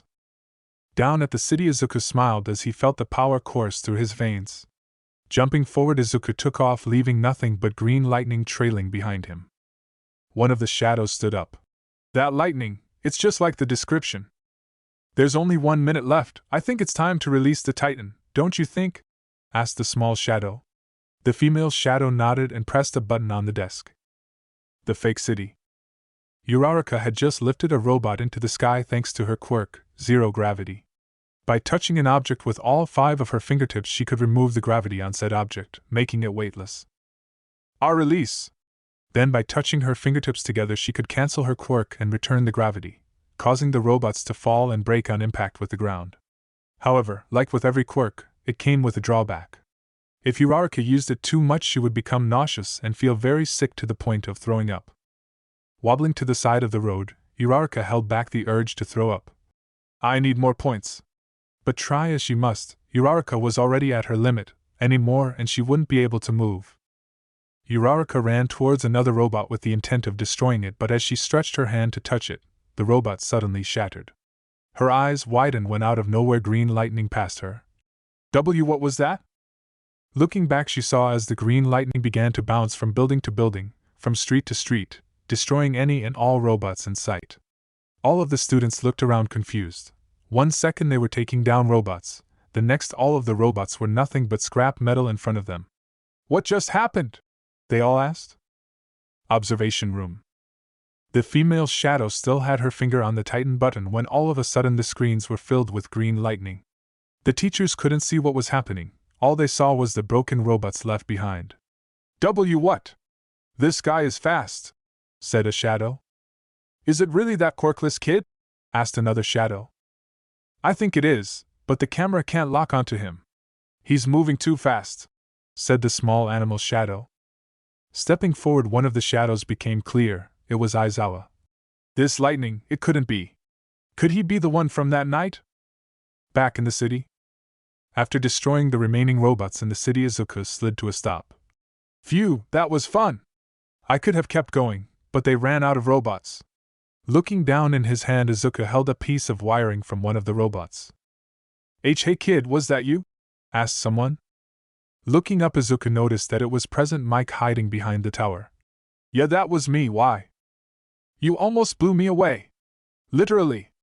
I had to hang on for dear life when you took off, yelled out Mike. Izuku rubbed the back of his head. Sorry about that, I guess I got too excited. However, as Izuku was being scolded, the ground beneath him suddenly began to rumble. Whoa, what's going on? Present Mike looked into the city. Guess they finally released it. Released what? Asked Izuku. The Titan. Oh man, I wouldn't want to be in the city with that thing there, said Mike. Last time they released it we had some injuries, but... Before Present Mike could finish the sentence, Izuku once again took off at a run, leaving behind a massive dust trail and green lightning. Mike grabbed onto the railing and hung on for dear life. Jeez! He didn't even let me finish. We did have some injuries, but Recovery Girl healed them. Deep within the city, a massive robot appeared from underground. The sheer size of it dwarfed the surrounding buildings. And with one swing of its massive arm, the Titan destroyed a building, sending pieces of said building flying towards the test takers. Students ran for their lives as pieces of the building fell around them. However, one unfortunate person would be Uraraka. A large slab piece of the building the Titan destroyed landed on her leg. Uraraka yelled out in pain as she was now pinned underneath the large concrete slab. Uraraka called for help. Help me! But no one heard her, they were all too busy worrying about themselves. And all the while the Titan robot was rumbling down the main street, destroying buildings as it rolled through. Even more pieces went flying towards the students, and some were about to hit when out of nowhere the piece they thought would hit would land beside them. Someone had moved them out of the way. This happened to the boy with glasses. What? Again, who is doing that? That's when the boy saw green lightning zoom past him and towards the trapped Uraraka. Uraraka tried to use her quirk to lift the slab but found that she had overused her quirk and could no longer use it. See, come on! I need to get out. Mom and Dad are counting on me, I can't let them down. Unfortunately for her, the Titan robot was just a few meters away when it suddenly outstretched its metal arm to grab her. Uraraka closed her eyes and braced for whatever was next, but nothing happened. Instead, she suddenly felt herself being picked up and carried away. Opening her eyes, Uraraka was no longer in danger. Instead, she sat down atop of a car and away from the Titan robot. That was a close one, wasn't it? Said Izuku, standing beside the car. Uraraka turned to find Izuku leaning against the car. She then looked down at her ankle to find it bandaged up. When did you? Don't worry about that, anyway, you good? Asked Izuku. Uraraka nodded. Why yeah, thanks to you. That's when the ground beneath them once again began to rumble. Looking down the street, Uraraka found the Titan once again rolling towards them. Oh no, it's back. We should get out of here. Izuku pushed off the car. Nah, it'll be fine. Stay here, I'll deal with the Titan. Be back in a flash. Uraraka watched as Izuku walked down to the middle of the street and faced down the Titan. Everyone in the city and the shadows in the observation room watched as green lightning began to crackle around Izuku's body. Wait, you'll get hurt, said Uraraka. Izuku turned and smiled. It's fine, I'm just someone who wants to help. Uraraka's eyes widened when she heard those words. There's no way, is he the one from that night? With a loud boom, Izuku took off towards the Titan. As he got closer to it, Izuku finally got a good look at it. It's a lot bigger than I expected. Can I even take down something like that? Worth a shot. It's like Dad always says, one step at a time and never look back. Even with his incredible speed, the Titan still somehow managed to track him. Raising its arm, it slammed it down in an effort to squish Izuku. The massive hand crushed the ground. Everyone thought Izuku was done for, but to their surprise, Izuku suddenly appeared from in between the spaces of the hand. An even greater surprise was when Izuku began to run up its massive metal arm. Everyone watched as Izuku began to run back and forth from shoulder to shoulder. What is he doing? Asked Uraraka as she watched green lightning go back and forth. The onlookers then watched green streaks of light appear all around the Titan's body. Coming back, Izuku stopped in front of Uraraka. Alright, that should do it. Uraraka blinked a couple of times.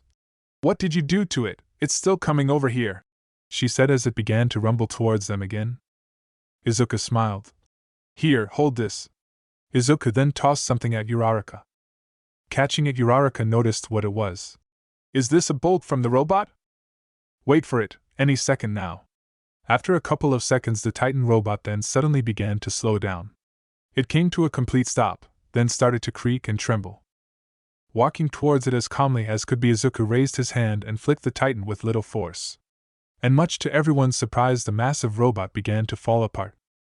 Large pieces of metal fell as a loud buzzer noise was heard signaling the end of the exam.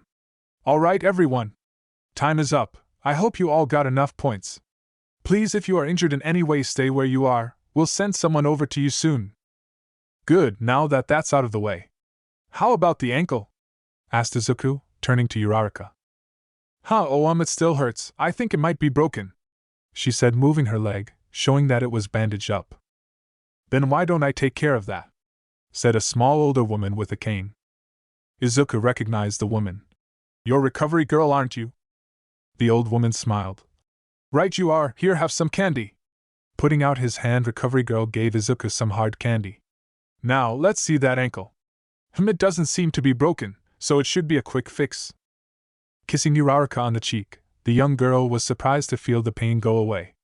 It doesn't hurt anymore. There, you should be all healed up now. Give it a try.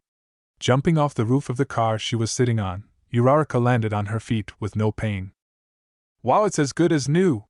Thank you so much, said Uraraka, bowing. Think nothing of it. Now to you, young man, any injuries? Asked recovery girl. Izuku broke the hard candy with his jaw. No, I'm all good. Excellent. If anyone else is injured, please tell me. Everyone else, please go change. You will get your results in a week or two. Good luck, said recovery girl as she walked towards the other students. With nothing more to do, Izuku walked away from the others to go get changed. Uraraka tried to call out to him, but she didn't even know his name. Observation room. It's him, I'm sure of it, said Aizawa as he looked at the replay. Still though, records show that the kid is quirkless, said the female shadow. I don't care what the records show, it's him, said Aizawa. I'm going down there to arrest him. But before Aizawa could leave, the small shadow stopped him. Unfortunately, all your evidence is based on a report, and in that report it says you don't know what this individual looks like. Even if you arrest him, you won't be able to hold him. Aizawa groaned. Fine, but if he gets in, I want him in my class. The small shadow agreed, but as they were talking, the tall, skinny shadow couldn't help but stare at the boy. I can't believe it, to think he's the same kid I met on the roof.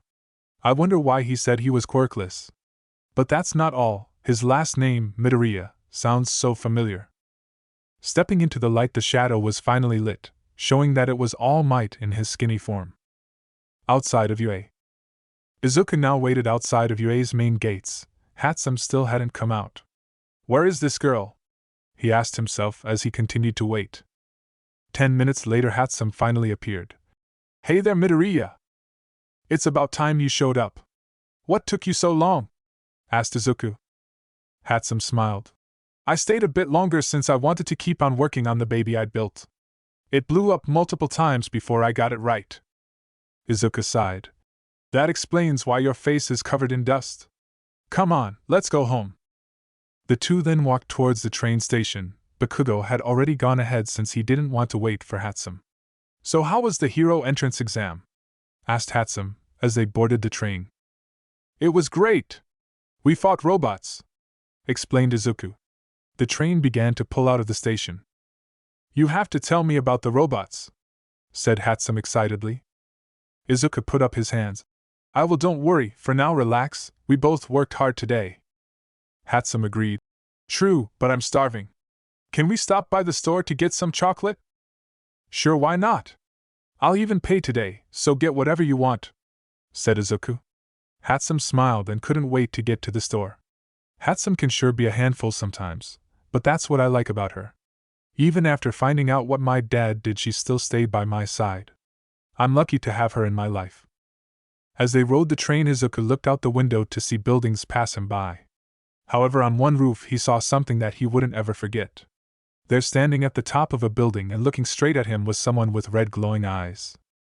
Izuku was confused, but his confusion turned to surprise when all of a sudden the person disappeared clad in red lightning. Izuku's eyes widened and his heart rate shot up. He stood up to get a better look, but the person was already gone. Sitting back down, Izuku had sweat dripping down his forehead. Hatsume saw this. Hey Midoriya, you alright? You look like you've just seen a ghost. I am fine, just tired, that's all, said Izuku, giving Hatsume a fake smile. The rest of the train ride, Hatsume talked about the support department entrance exam. But Izuku wasn't paying attention, he was still thinking about the person in the red lightning. It was him, the person in the red lightning. The one who killed my mom. They are still out there.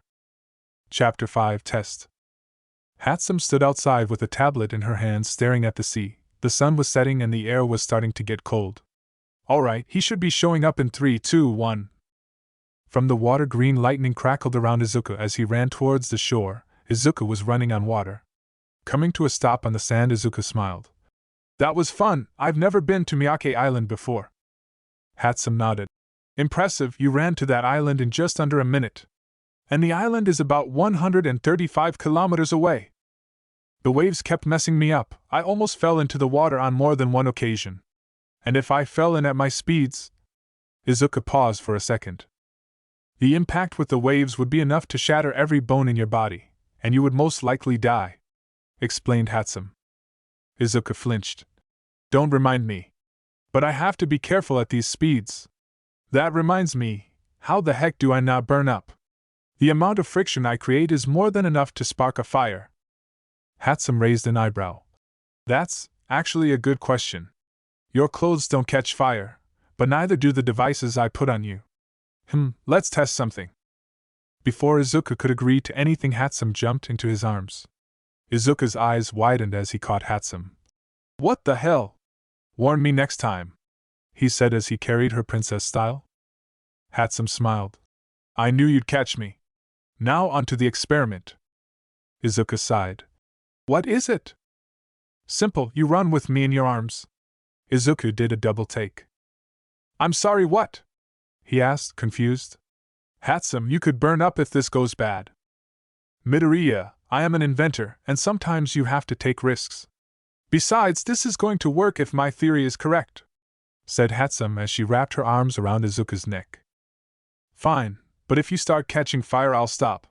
Grabbing onto Hatsume tight, Izuku faced the ocean. With green lightning jumping off his body, Izuku took off. The water split as Izuku ran past at extreme speeds. Looking down, Izuku found that Hatsume was alright. How are you feeling, Hatsume? Hatsume smiled. This is amazing. Go faster. As you wish. Izuku kicked it up a notch. That's when it hit Hatsume. How the heck are you talking? And how can I hear you? At these speeds your voice should be distorted, said Hatsume, surprised. Oh right, I never told you, I can control my perception. It's not like I'm always in super speed mode, otherwise any conversation or even my daily life would be like years for me. It's complicated, but I figured it out after the UA entrance exam, explained Izuku. Stopping on a small island, Izuku placed Hatsume down. That's actually really impressive. Also, I'm not burning. So it seems my theory is correct. What theory? Asked Izuku. Hatsume then raised the tablet and scanned Izuku. Every time you run, your body is giving off some sort of barrier that is protecting you from your own speeds, almost like a force field. That lightning that sparks around you, I think it's the byproduct of the barrier. Izuku looked at his arms. Interesting, I thought it was only super speed, but it seems like it's so much more. I wonder what else I can do. However, before Izuku could think of anything else, he got a call on his cell phone. Hello? Hey nerd, where are you? Asked Bakugo. Kaken? Oh, I'm with Hatsume at the hut, why? Asked Izuku. The letter, it's here. Izuku's eyes widened. Unless you want me to open it, you better get home fast. I'll be right there, don't you dare open it. Ending the call, Izuku turned to Hatsume. Let's go, the decision from UA has arrived. You must have gotten it too. Hatsume smiled. Really? What are we waiting for? Let's go! Picking up Hatsume, Izuku once again ran on water and towards the beach. After collecting their stuff, the two ran towards the train station. Hatsume got off on her stop and Izuku on his. He wanted to use his speed but didn't want to attract attention. Making it home, Izuku was greeted by Bakugo and his parents. There you are, kid, said Masaru. Sorry about being so late, I was making sure Hatsume got home safe. Izuku then saw the letter in Mitsuki's hand. Thanks for holding on to it. Izuku reached for it, but before he could reach it, Mitsuki pulled the envelope away. Before you open it, we just want you to know that we are so proud of you. I know living with us hasn't been easy for you. That's when Izuku interrupted. I will always be grateful to you, all of you. If it wasn't for you taking me in, I don't know where I would be. No matter what that letter says, I will always be thankful for what you've given me. Mitsuki and Masaru smiled. That's all we want. Here. Grabbing the letter, Izuku went to his room. Sitting down on his desk, he turned on the lamp on his desk and put the letter down. Izuku could feel his heart beating faster and faster with every second he looked at the letter. Taking a deep breath, Izuku readied himself. Come on, Izuku, let's do this. Grabbing the letter, Izuku ripped the envelope in half. But to his surprise, only a circular metal piece fell out. Huh! Is that it? However, as Izuku inspected the device, a light began to shine from it. Dropping it, it landed on his desk and out popped a holographic image of All Might. Izuku's eyes narrowed when he saw the man that he once idolized. Is this thing on? Oh, it is? Hello? If you don't know who I am, the name is All Might, the #1 hero. Let me start off by saying that we in the hero community are proud that you chose to apply for the hero course. Izuku rolled his eyes. Is this going to take a while? I just want to know if I got in or not. Almost as if All Might was listening, he coughed. But let's get on to what you've been waiting for, to see if you got into UA. Starting off, we have the written part of the entrance exam, and you, Izuku Midoriya, have scored a perfect score. And in record time too, most impressive. However, being smart is not the only thing that makes a hero, you also have to have the quirk to back it up. And here too I must say you did amazing, you destroyed so many robots, and so fast that it took us a while to add up your total. After a few hours of counting, we have a grand total of 245 points, which is more than enough. Izuku smiled. But wait, there's more. Destroying robots wasn't the only way to earn points. We also had rescue points. These points were awarded by doing heroic acts, and you, son, did just that when you saved all of the students from the falling debris, not to mention the girl. For your efforts, you earned another 100 points, bringing your total to 345. Not only did you earn a spot in the hero course, you shattered UA's record. So with that being said, I welcome you, Izuku Midoriya, to UA. I expect great things from you, and always remember Plus Ultra. With that, the small projection of All Might disappeared. Izuku leaned back in his chair. I did it, I actually got in. That's when a wave of emotions fell over him. Izuku clenched his fists, as tears ran down his face. I'm doing it, Mom, it will only be a matter of time before I get Dad out of prison. But as the tears kept coming, Izuku suddenly got a call on his cell phone. It was Hatsume. Wiping away the tears, he answered. Hey Hatsume. Midoriya. I got into the support department, she said. Izuku could practically feel her excitement. Izuku smiled. That's awesome, Hatsume. Guess we'll be seeing each other more often because I got into the hero course. Really? That's amazing, Midoriya, but with your speed there was no way you didn't get in. Oh, you know what this means, right? The design I made for you, they are going to make it, said Hatsume. Oh, that's right, I almost forgot about that. If it's alright with you, Hatsume, I'd like to add a little something. After talking with Hatsume for a while, Izuku finally hung up the phone and walked out of his room, where he was greeted by all of the Bakugos. So did you get in? Asked Masaru. Izuku rubbed the back of his head. Yeah, I got in. I'm going to UA to be a hero. Mitsuki hugged Izuku. I don't know how you did it, but I'm so proud of you, Izuku. And I know Inko would be too. Izuku returned the hug. Yeah, I know. Bakugo silently leaned against the wall. How the hell did he get in? He didn't cheat, I know that, but there's no way he destroyed any robots, right? This calls for a celebration. We'll make both of your favorite foods tonight since you both got into UA, said Masaru. Kaken, you got in? Asked Izuku, surprised. Bakugo's eye twitched. Why did you say it like that, you damn nerd? But yeah, I got in and you better prepare, nerd, because now that we're in UA I'll be competing against you. Izuku smirked. Bring it on. The night went on and Izuku and the Bakugos celebrated, for in a few short weeks Izuku would be one step closer to getting his father out of prison. But unbeknownst to him, he would also take a major step toward his doom. 3 weeks later.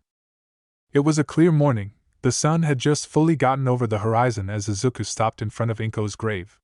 Now wearing his UA uniform, Izuku wore a long-sleeve, button-up white shirt, a gray jacket with blue-green stripes, a red tie, and dark blue-green pants. Hey Mom, as you know I got into UA and this is the uniform, pretty cool, right? He said as he tugged on the jacket. You should have seen the look on Dad's face when he found out I got in. I've never seen him so surprised, happy, proud, and sad all at the same time. It was amazing but concerning at the same time. Izuku then frowned. I know Dad said to give up on him, but I just can't. I know what I saw that night, and now that I'm in UA I'll prove that he didn't kill you. Well, I got to go. Class starts in an hour and I don't want to be late for my first day. Bye Mom, I love you. With that, Izuku ran towards the exit of the cemetery.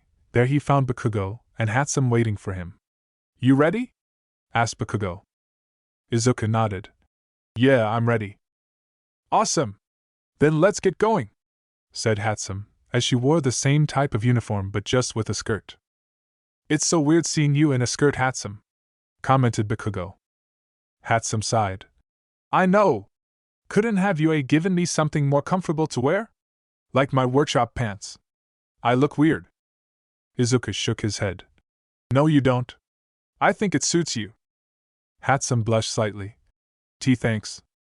Bakugo rolled his eyes. If you two are done, I'd rather not be late for my first day at UA. Izuku looked at his phone. They had an hour to get there. Alright, no more distractions. 40 minutes later. Now standing in front of UA's gates once again, Izuku, Hatsume, and Bakugo all walked in. Hatsume soon broke off to go pick up her schedule. Izuku and Bakugo did the same and found that they had the exact same schedule, and even the same homeroom. They were in Class 1A. Walking down the halls, Izuku and Bakugo soon found themselves in front of a massive door with a sign that read Class 1A. Hey nerd, you're smart, right? Why are the doors so damn big? Asked Bakugo. Big people with big quirks? I don't know, answered Izuku. Come on, let's go inside. As they slid the door open, they soon came to find that most of the class was already there. Oh hey, I know that green hair, yeah, you're that guy who saved me from that robot, said a voice behind Izuku. Turning around, Izuku found that it was Uraraka. Oh hey, yeah, that's me, said Izuku as he nervously answered. Bakugo ignored her and went to find his seat. When he did, Bakugo kicked his feet up. He relaxed until the start of class. So you got into UA, huh? That's awesome. I hope we become friends, said Uraraka. However, before Izuku could answer, a figure appeared from behind them. If you are just here to socialize, then you can leave now. Turning around, the new students found a sleeping bag on the floor. Flipping over, it was revealed that someone was inside said sleeping bag. Take your seats now. Everyone quickly did as they were told. The man got up and hopped over to the podium. 1 minute to quiet down, not bad. Anyway, my name is Aizawa and I'll be your homeroom teacher. Aizawa then pulled out a juice box and drank it. Now that introductions are out of the way, go put on your gym uniforms and meet me on the field in 10 minutes. The class didn't move. Did I stutter? You now have 9 minutes. Seeing that he wasn't messing around, the class quickly left the room and went to go get changed. A few minutes later, the entire class was now on the field. Good, you're all here, let's begin, shall we? Said Aizawa. That's when Uraraka raised her hand. Excuse me, Mr. Aizawa, what about the opening ceremony? If you are serious about being a hero, then we don't have time for that. Bakugo, think fast. Aizawa then tossed a ball at Bakugo, to which he caught with ease. What was your ball throw record in middle school? About 37 meters, answered Bakugo. Aizawa nodded. Good, now stand in that circle and throw it using your quirk. Bakugo smiled as he walked into the circle. Winding up, Bakugo threw his arm forward. As he did, a massive explosion erupted from his hands. Die! The ball went flying and Izuku stood there, shocked. Right, I forgot Kaken has that side of him. After a few seconds, Aizawa turned around. This way we can keep track of your max. Holding a small device, Aizawa showed the distance the ball traveled, 705 meters. The class was now excited. Whoa, this is going to be great, said a boy with red hair. Right. We get to use our quirks as much as we want, this is going to be fun, said a girl with pink skin. That's when Aizawa's tone of voice changed. Fun, you say? Alright then, how about this? Whoever gets last overall in this test will be kicked out of the hero course. The class fell silent. Why, you can't do that, can he? Asked Uraraka. I can and I will. UA gives us teachers a great deal of liberty when it comes to our classes. Now, let's get started, shall we? Izuku clenched his fists. There was no way in hell he would get this far just to get kicked out. Aizawa's tests were simple, and the first thing up was a 50-meter dash, to which Izuku smiled at. Bakugo looked at his longtime friend and wondered why he had that smug look on his face. Just what are you doing? Walking up to the line, Izuku got into a sprinter's stance. Bakugo's eyes widened when all of a sudden green lightning began to appear around Izuku's body. What the hell? With the sound of a gun, Izuku took off. The person beside him didn't even have time to move when Izuku was already at the finish line. The other student finally reached the end after 15 seconds. The class was stunned. What was his time? Asked a tall girl with black hair. Aizawa looked at the machine. 0.5 seconds. 0.5 seconds, damn, I knew my stance was wrong. Maybe I'm having an off day, said Izuku as he walked back to the group. That's when Bakugo walked over to Izuku. What the hell was that, you damn nerd? Since when do you have a quirk? Since I woke up from my coma, explained Izuku. And you didn't bother to tell me? Asked Bakugo. You never asked? Answered Izuku. Why the hell would I ask when I know you didn't have a quirk? Asked Bakugo as he shook Izuku. Alright, that's enough, you two get back in line and get ready for the next activity, ordered Aizawa. Bakugo reluctantly let go of Izuku. You have a lot of explaining to do later. The rest of the test consisted of push-ups, sit-ups, pull-ups, standing long jump, side-to-side jumps, and a strength test. Using his speed, Izuku blew past them with ease. It was now time for the final test, the ball throw. One by one, Izuku watched as his classmates got their score.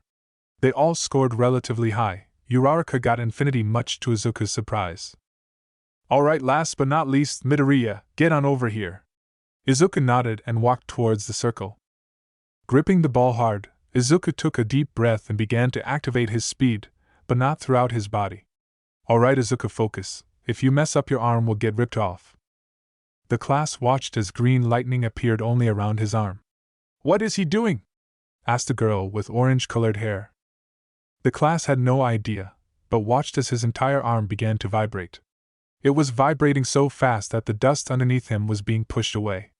Aizawa shielded his eyes, but as he did, Izuku pulled his arm back. As he threw his arm forward, Aizawa activated his quirk, But to his surprise, Izuku didn't lose his speed. What? A small shockwave echoed throughout the field as Izuku let go of the ball. Soon the ball was out of sight. A few seconds later, Aizawa turned around with his score. Not bad, kid, 1,500 meters. How'd you do it? Simple, I used my speed to vibrate my arm fast enough to where it would build kinetic energy. Once I built enough, I let it go, and well, you saw the rest, explained Izuku. I see, alright, get back in line. I'll display the rankings in a second. Izuku nodded and went back with the others. A minute later, Aizawa turned around and displayed everyone's rank. Izuku placed first, then followed by Momo Yaoyorozu, Shoto Todoroki, and Bakugo. Izuku smiled. Nice, I got first place. However, not everyone was happy with their scores. A very short boy with purple balls for hair fell to his knees. My dreams are over. I was going to be a hero to get all the hotties. But now my dreams are ruined. The girls in the class looked at the boy with disgust. Actually, that was all a lie, said Aizawa. What? Yelled out most of the class. Honestly, did you guys really think he would kick us out? It was obviously a ruse meant to make sure we tried our best, explained a tall girl with black hair. This was Momo. Yes, but know that I have kicked out whole classes before. Count yourselves lucky I see some potential in all of you. Anyway, go get changed and head to the orientation. You should just make it. The class nodded and quickly went off to change. As they were walking away, Aizawa couldn't help but eye Izuku. Why didn't my quirk work on him? Could his speed be affecting my quirk? No, I've fought fast people before and it always worked on them. Just what are you? Final period. Izuku and the others currently sat in their class waiting to be dismissed. So are you going to explain? Asked Bakugo. Izuku raised an eyebrow. I already told you, Kaken, I have no idea how I got powers. My best guess is it was because I got struck by lightning. Don't give me that. That's just insane. How can a lightning bolt give you powers? Asked Bakugo, now slightly more annoyed. Izuku shrugged. Don't know, look, I don't know what else to tell you. I suddenly woke up with powers and that's that. But if you really want to know how, I'll tell you when we get home. Bakugo was about to say something when the final bell rang. Izuku was packing his stuff when Aizawa walked into the room. Midoriya, come with me. The principal wants to see you. The class all turned to the boy. Okay? He then turned to Bakugo. If you find Hatsume, tell her to go on ahead. After grabbing his stuff, Izuku followed Aizawa to the principal's office. Aizawa knocked and a small voice answered. Come in. Opening the door, Izuku was ushered inside, where he found a small bear/mouse-looking animal sitting behind a desk and Recovery Girl standing beside said desk. Please have a seat. Would you like some tea? Asked the mouse/bear. Still a bit confused as to why he was brought here, Izuku shook his head. No thanks, Principal.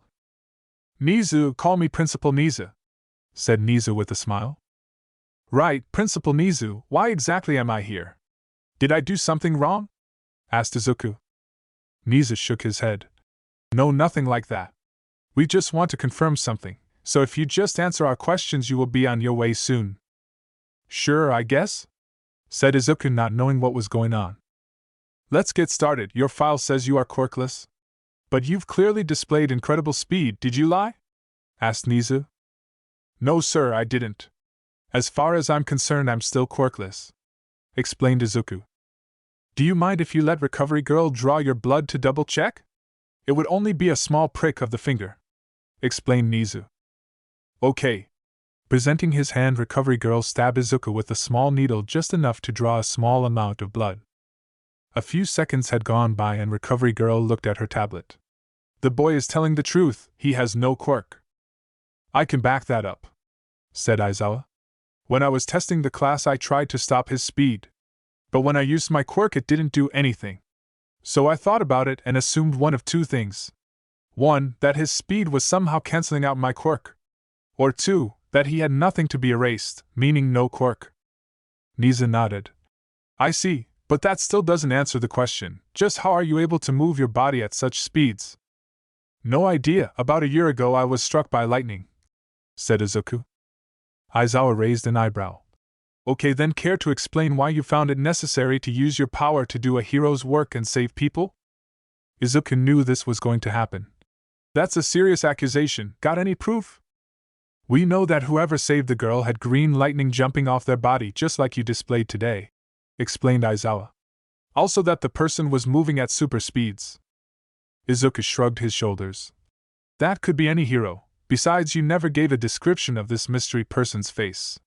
So even if I said it was me, there's no way you could prove it without seeing the person. And just like you just proved, I got no quirk, so technically not illegal. Aizawa didn't like Izuku's cocky attitude, but he was right. While that may be true, let this be a warning, Midoriya. Do not act on your own accord. Izuku stood up and locked eyes with Aizawa. That almost sounded like a threat, Mr. Aizawa. The air surrounding the two was so thick that Niza had a hard time breathing. It was only until Recovery Girl's cane came up and smacked Aizawa on the head that things calmed down. She tried to do the same with Izuku, but he dodged, causing her to miss. That's enough, you two. This is no way to start a new semester, said Recovery Girl as she stomped her cane down. Izuku turned to Nizu. Can I go now? Niza nodded. You may. Bowing slightly, Izuku walked towards the door. He stopped just as he was going to leave. I hope we get along, Mr. Aizawa. Let's make this year one that neither of us forget. With that, Izuku walked out and closed the door behind him. He did it, said Aizawa. Yes, but we can't prove it. Besides, now that he's in UA, there's no way he can do it again. I expect you to forget about this, Aizawa. It was only one time, said Nizu. Aizawa groaned. Fine, but I'm keeping an eye on him. Something about him doesn't fit right with me. Outside of UA. Izuku was walking out of the gates when he suddenly saw Hatsume standing outside. Hatsume? What are you doing here? I thought I told Bakugo to tell you to go on ahead. He did tell me, but I decided to stay. I wanted to hear all about the hero course, said Hatsume excitedly. Izuku smiled. Sure, but you have to tell me about the support department. Deal. Everyone is super nice and smart. I even made a friend, said Hatsume. The two talked about their classes and classmates all the way to the train station. Even on the train ride home they talked and talked. Hatsume talked about a particular girl with blonde hair and aqua blue eyes. She didn't get the girl's name, but Hatsume knew her last name sounded familiar. Home. Now home. Izuku was just barely taking off his shoes when he was grabbed by Bakugo and taken to his room. What the hell? You, powers, speed, explain, again, said Bakugo. Alright, relax. Izuku took a deep breath. Where do I even start? Start by telling me how you have powers. Last time I checked you were quirkless, said Bakugo as he sat down in his desk chair. Technically I still am, Recovery Girl just checked. That's actually why I was called into the office. They wanted to find out how I have powers. And I'll tell you what I told them, I don't know, said Izuku. My best guess is that the lightning bolt that hit me somehow changed me and gave me powers. That and the batch of chemicals I fell in. Bakugo scoffed. That's some BS if you asked me. So for how long? Since I woke up.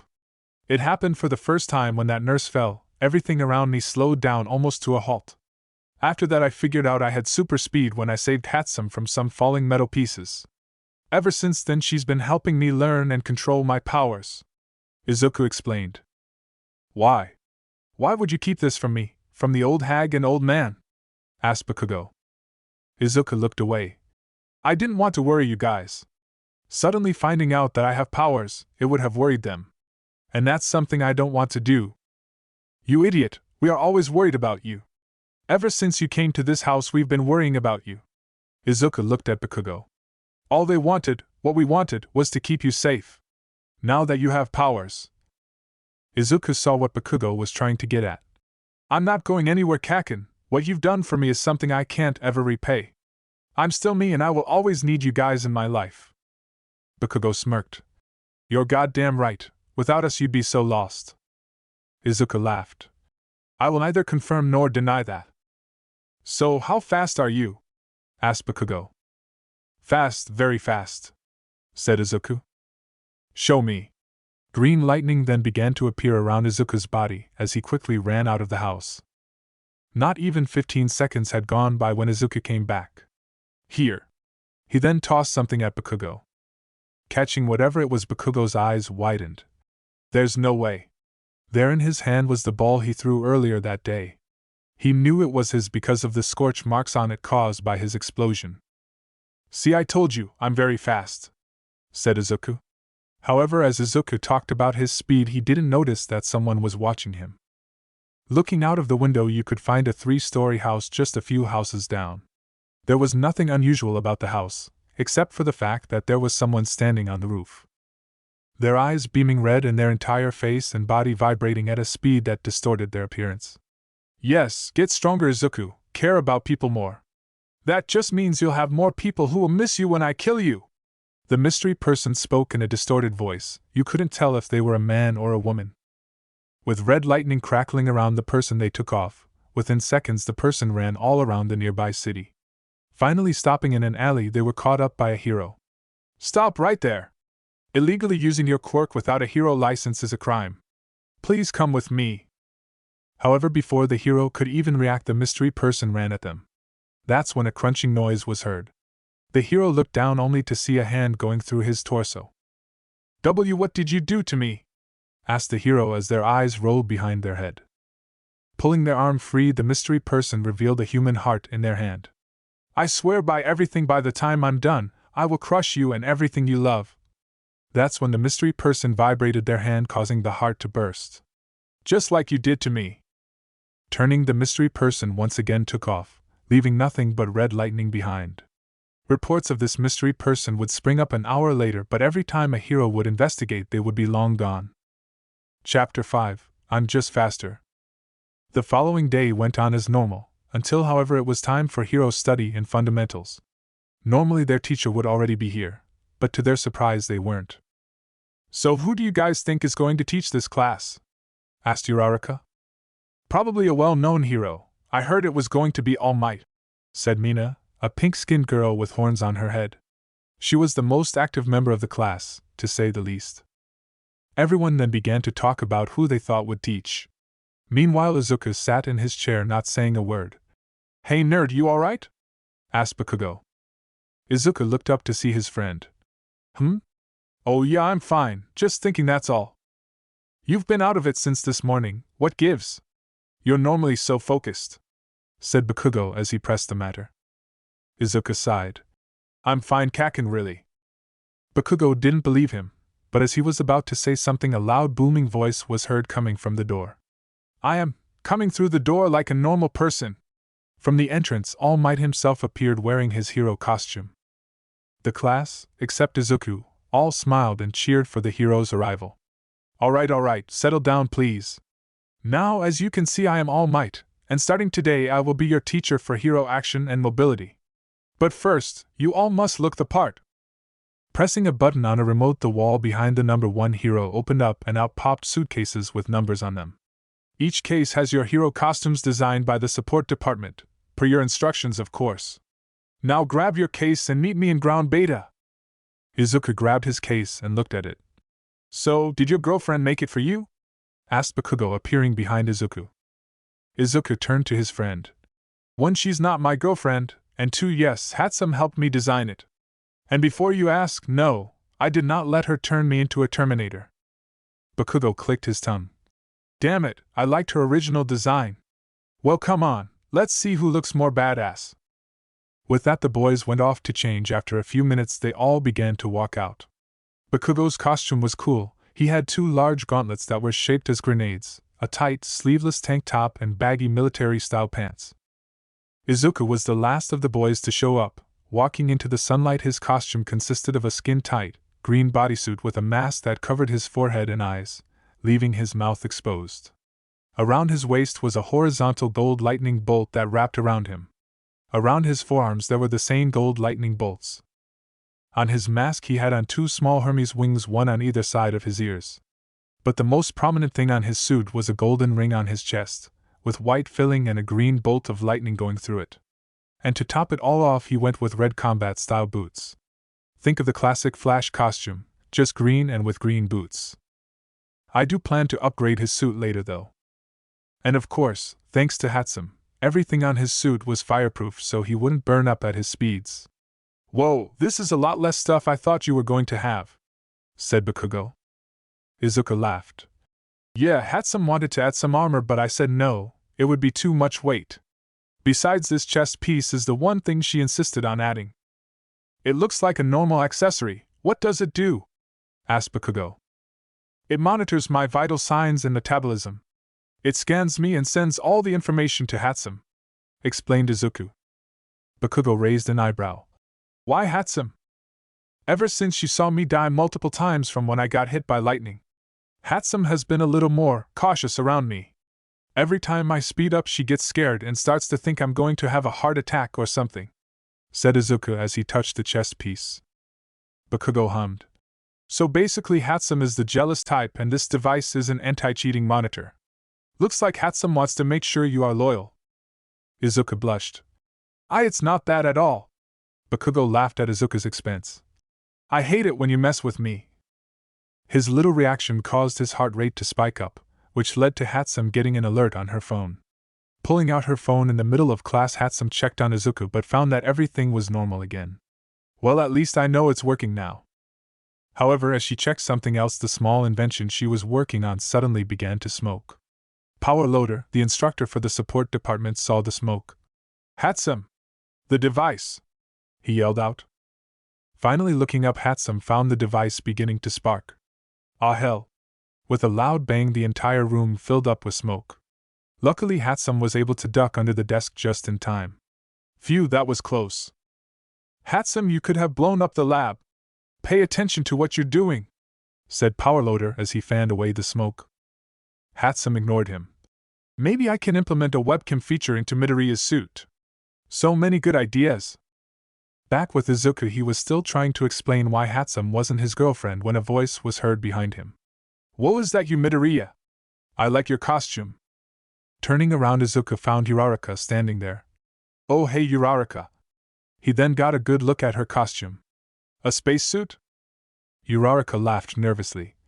Yeah, kinda, but I think there was a mistake though. I didn't mean for it to be skin tight. I probably look weird. Her costume consisted of a black and pink bodysuit, with a pink design going down her torso. She also had 2 circular wrist-mounted guards and a helmet with a visor. No, not at all. I think you look great, said Izuku. Uraraka blushed slightly. Why, you really think so? Thanks. Hey nerd, if you don't stop flirting, I'm telling Hatsume, said Bakugo with a smug look on his face. Izuku turned and narrowed his eyes. Go ahead, I'm not doing anything bad. My god, you are dense. Whatever, don't say I didn't warn you, said Bakugo as he went off to pester his other classmates. Oh right, Midoriya, I've been meaning to talk to you about something, said Uraraka. Oh yeah, sure, what's up? Asked Izuku. Well, it's more like a question, actually. So a while ago someone saved me from some thugs who tried to mug me. And the person who saved me had green lightning jumping off of them and ran really fast. Izuku's eyes widened. My question is, was that? However, before Uraraka could finish that sentence, All Might appeared. All right, everyone settle down, it's about time we get this class started. But before we do, I must say you all look like full-fledged heroes already. Now on to the exercise for today. Izuku breathed a sigh of relief. Hey, we'll talk later, okay? Achiko nodded. Now, this exercise will be a step up from the entrance exam. Today you will split up into 2 teams of 2, one team will be heroes, the other villains. The stage will be inside a building, there you will find a replica bomb. This bomb will be protected by the villains. And the heroes must find and disarm the bomb by touching it in order to win. The villains must capture/defeat the heroes or let the time run out. Teams will be drawn at random in this box. Does everyone understand? Asked All Might. The class all nodded. Good, let's get started, shall we? First we pick the villains. Reaching into the box, All Might pulled out 2 names. Bakugo and Kirishima will be the villains. Now for the heroes. Reaching once again into the box, the number 1 hero pulled out 2 names. Midoriya and Uraraka, you will be the heroes. Izuku smiled.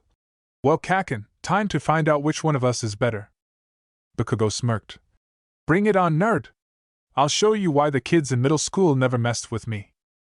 Both teams were given 10 minutes to get ready. The villains went inside to set up the bomb.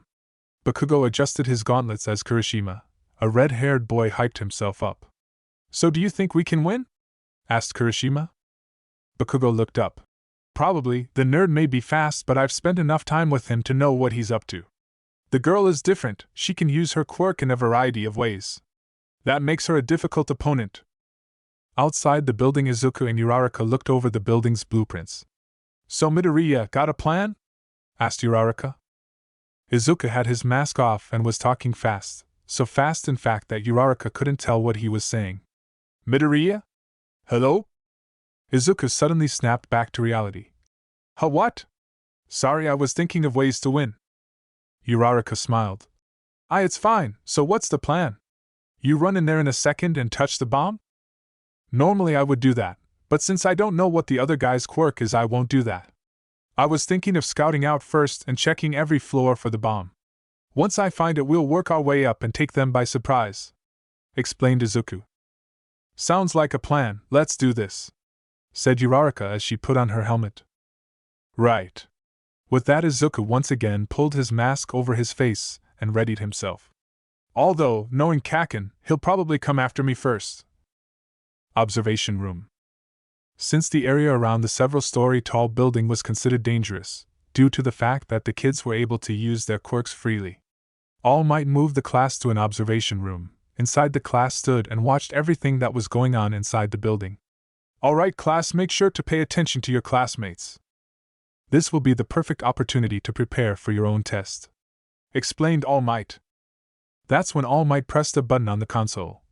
The test will begin on my mark. If I see things going bad, I'll stop the match right away. So with that, let the first test begin. A loud buzzer was heard signaling the start of the test.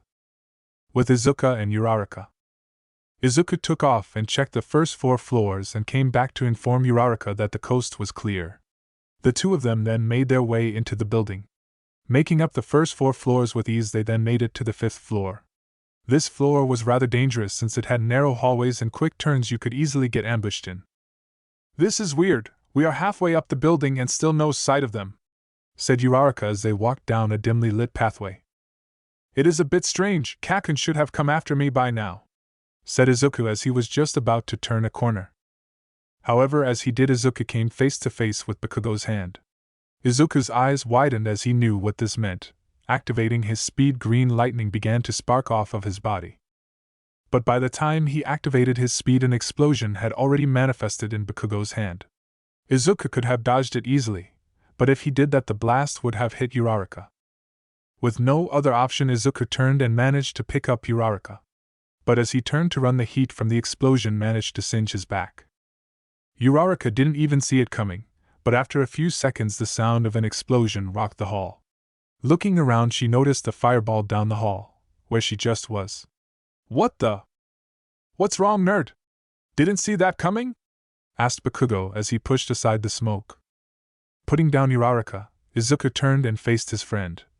A sneak attack, Kaken, I didn't think you'd do something so cowardly. Bakugo shrugged as he walked towards him. Whatever it takes to win, I suppose. Izuku stepped up to Bakugo. Change of plans, Uraraka, you go on ahead and find the bomb.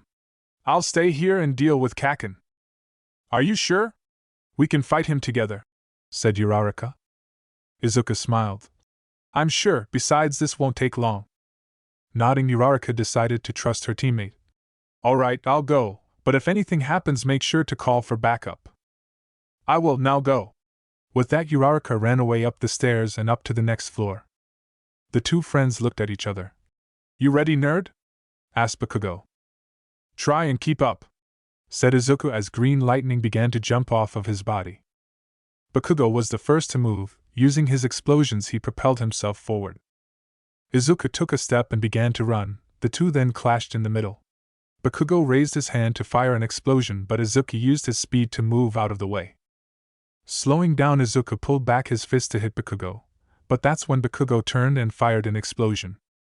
Izuku tried to move back, but the explosion caught up to him and launched him back and through a wall. Breaking the wall, Izuku rolled on the ground before coming to a stop. Groaning in pain, Izuku got up with dust covering his costume. You may be fast, but your moves are too linear. And since I've known you since we were little, I know your every move, said Bakugo as he appeared from the hole in the wall. Man, in here I thought with my speed I would get the drop on you. Izuku sighed. Well, guess it's time to kick it up a notch. Bakugo knew exactly what Izuku was planning. He's going to rush me again. Once he gets in close, I'll hit him with another blast. However, at that moment Bakugo suddenly felt something hit his face. What the? He then felt it again. Bakugo tried to look up, but every time he did, something would punch him across the face. What's wrong, Kaken? Asked Izuku as he zoomed past Bakugo, punching him in the face once again. Too fast for you? Bakugo now had blood running down the side of his lip. Don't get cocky, nerd! Pointing his palms to the floor, Bakugo fired an explosion. The blast hit Izuku as he went in for another punch. Damn it! Sliding to a stop, Izuku looked up to see Bakugo was gone. Where did he? Looking all around, Izuku couldn't find him. It was only until he looked towards the ceiling that he found Bakugo falling towards him. With green lightning sparking, Izuku sped up, changing his perception to slow motion. Grabbing Bakugo out of the air, he ran towards a wall. As Izuku's perception of time returned to normal, Bakugo found himself slamming into a wall. I told you before, Kaken, I'm fast, said Izuku as he stood leaning against a pillar.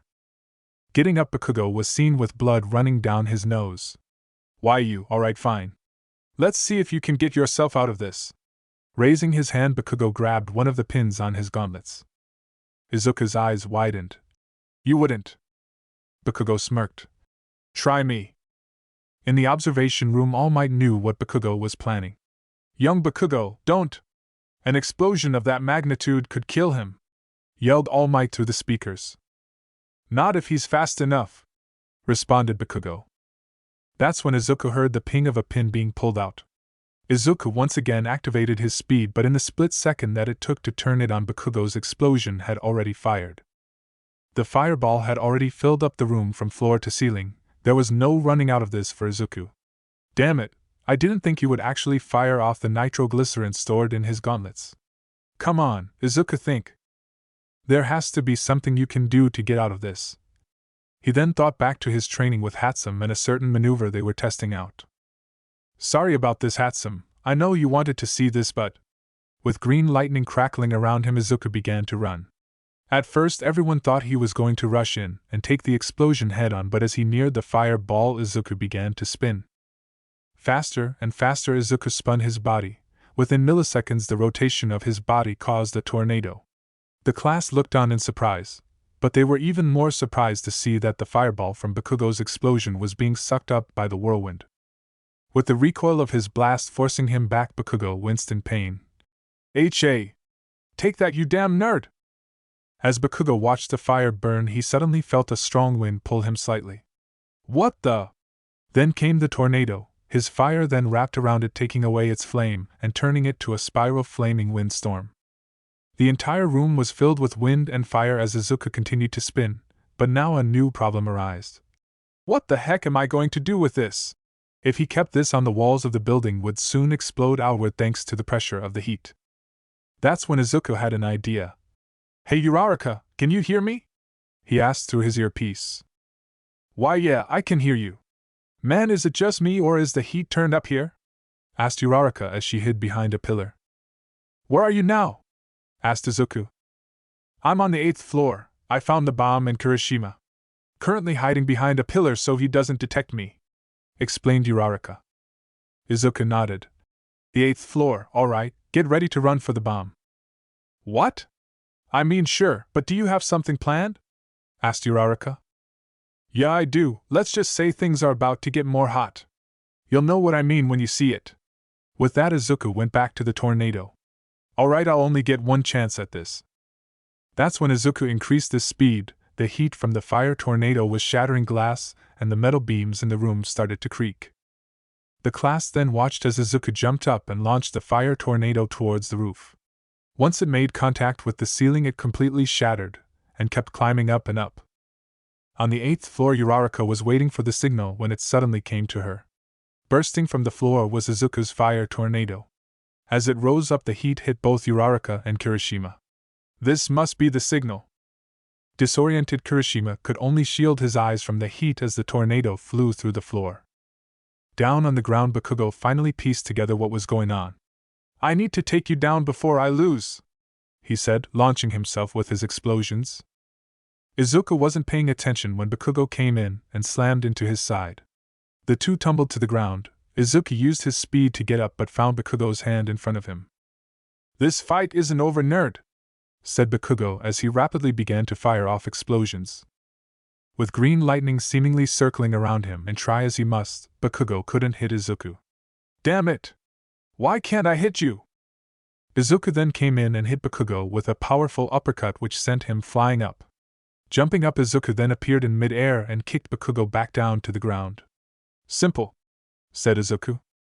Hitting the floor hard, Bakugo laid on his back for a second before sitting upright. Standing in front of him was Izuku, his eyes burning with green lightning. I'm just faster. That's when a loud buzzer was heard. The bomb has been captured.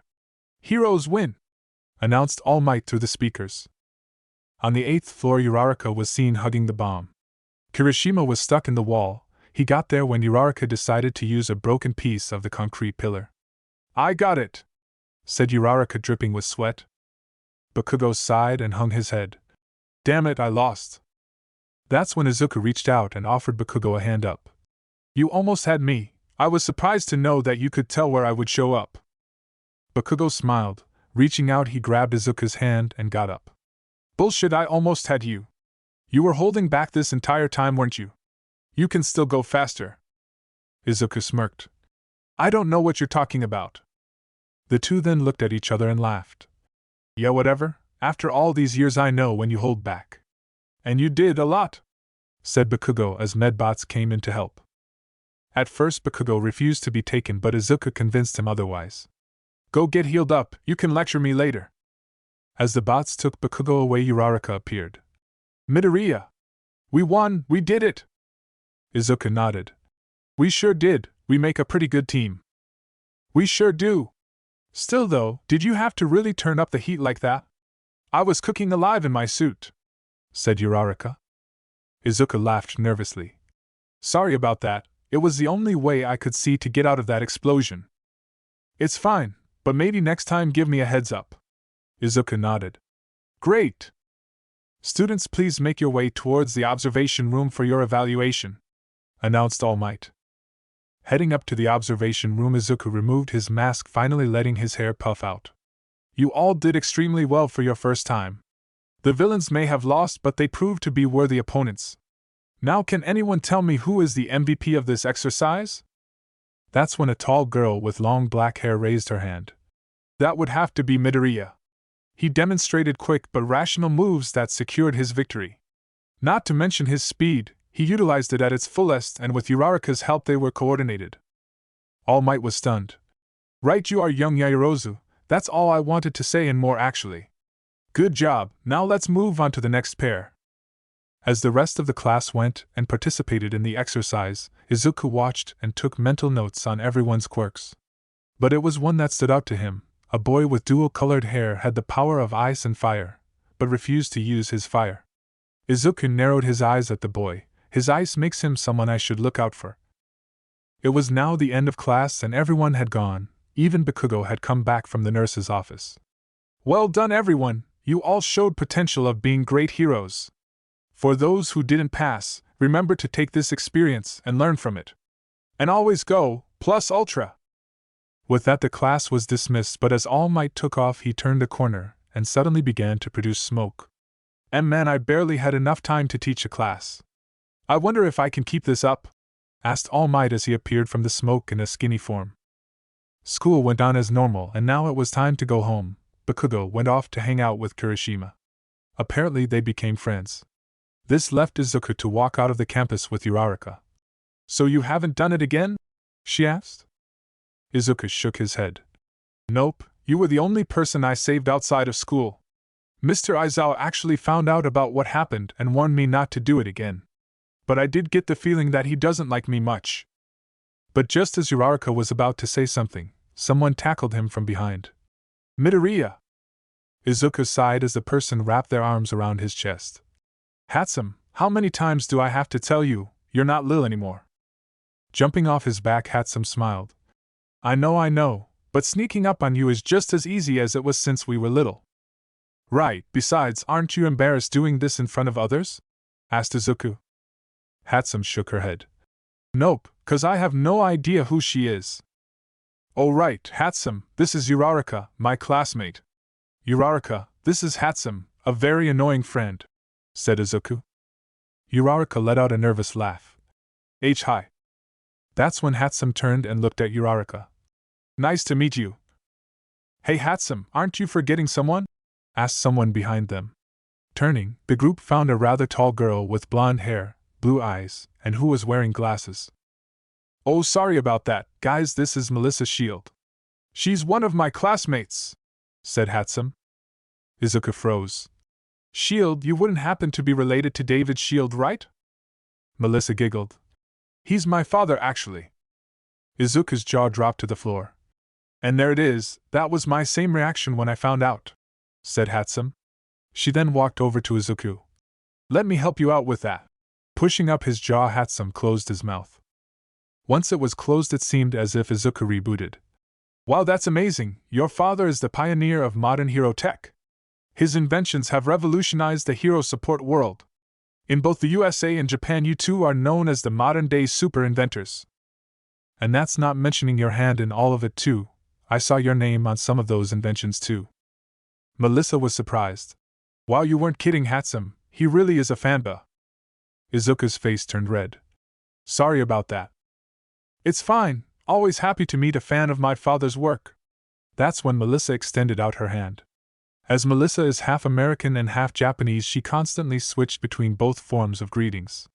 I'm not sure if Melissa is American, but blonde hair and blue hair sounds pretty American or European to me. Correct me if I'm wrong.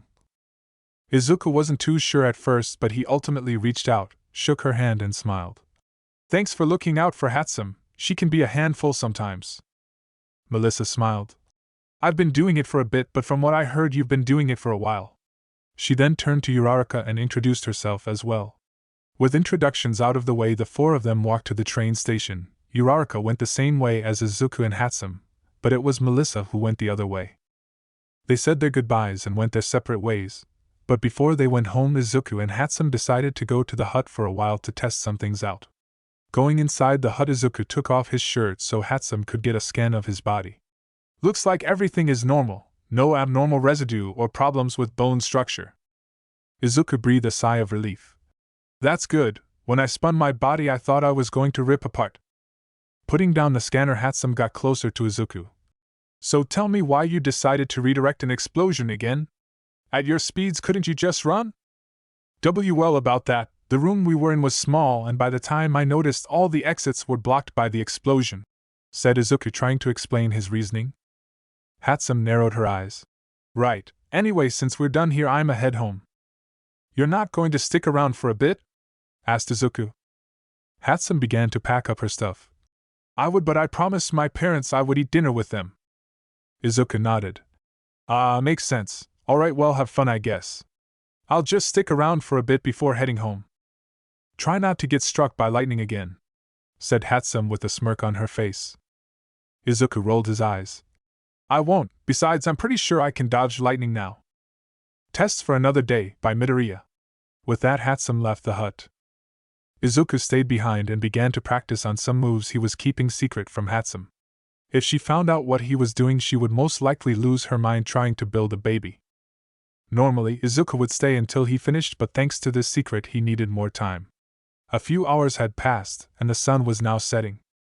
Putting down his tools, Izuku took a deep breath and looked outside to see the sun setting.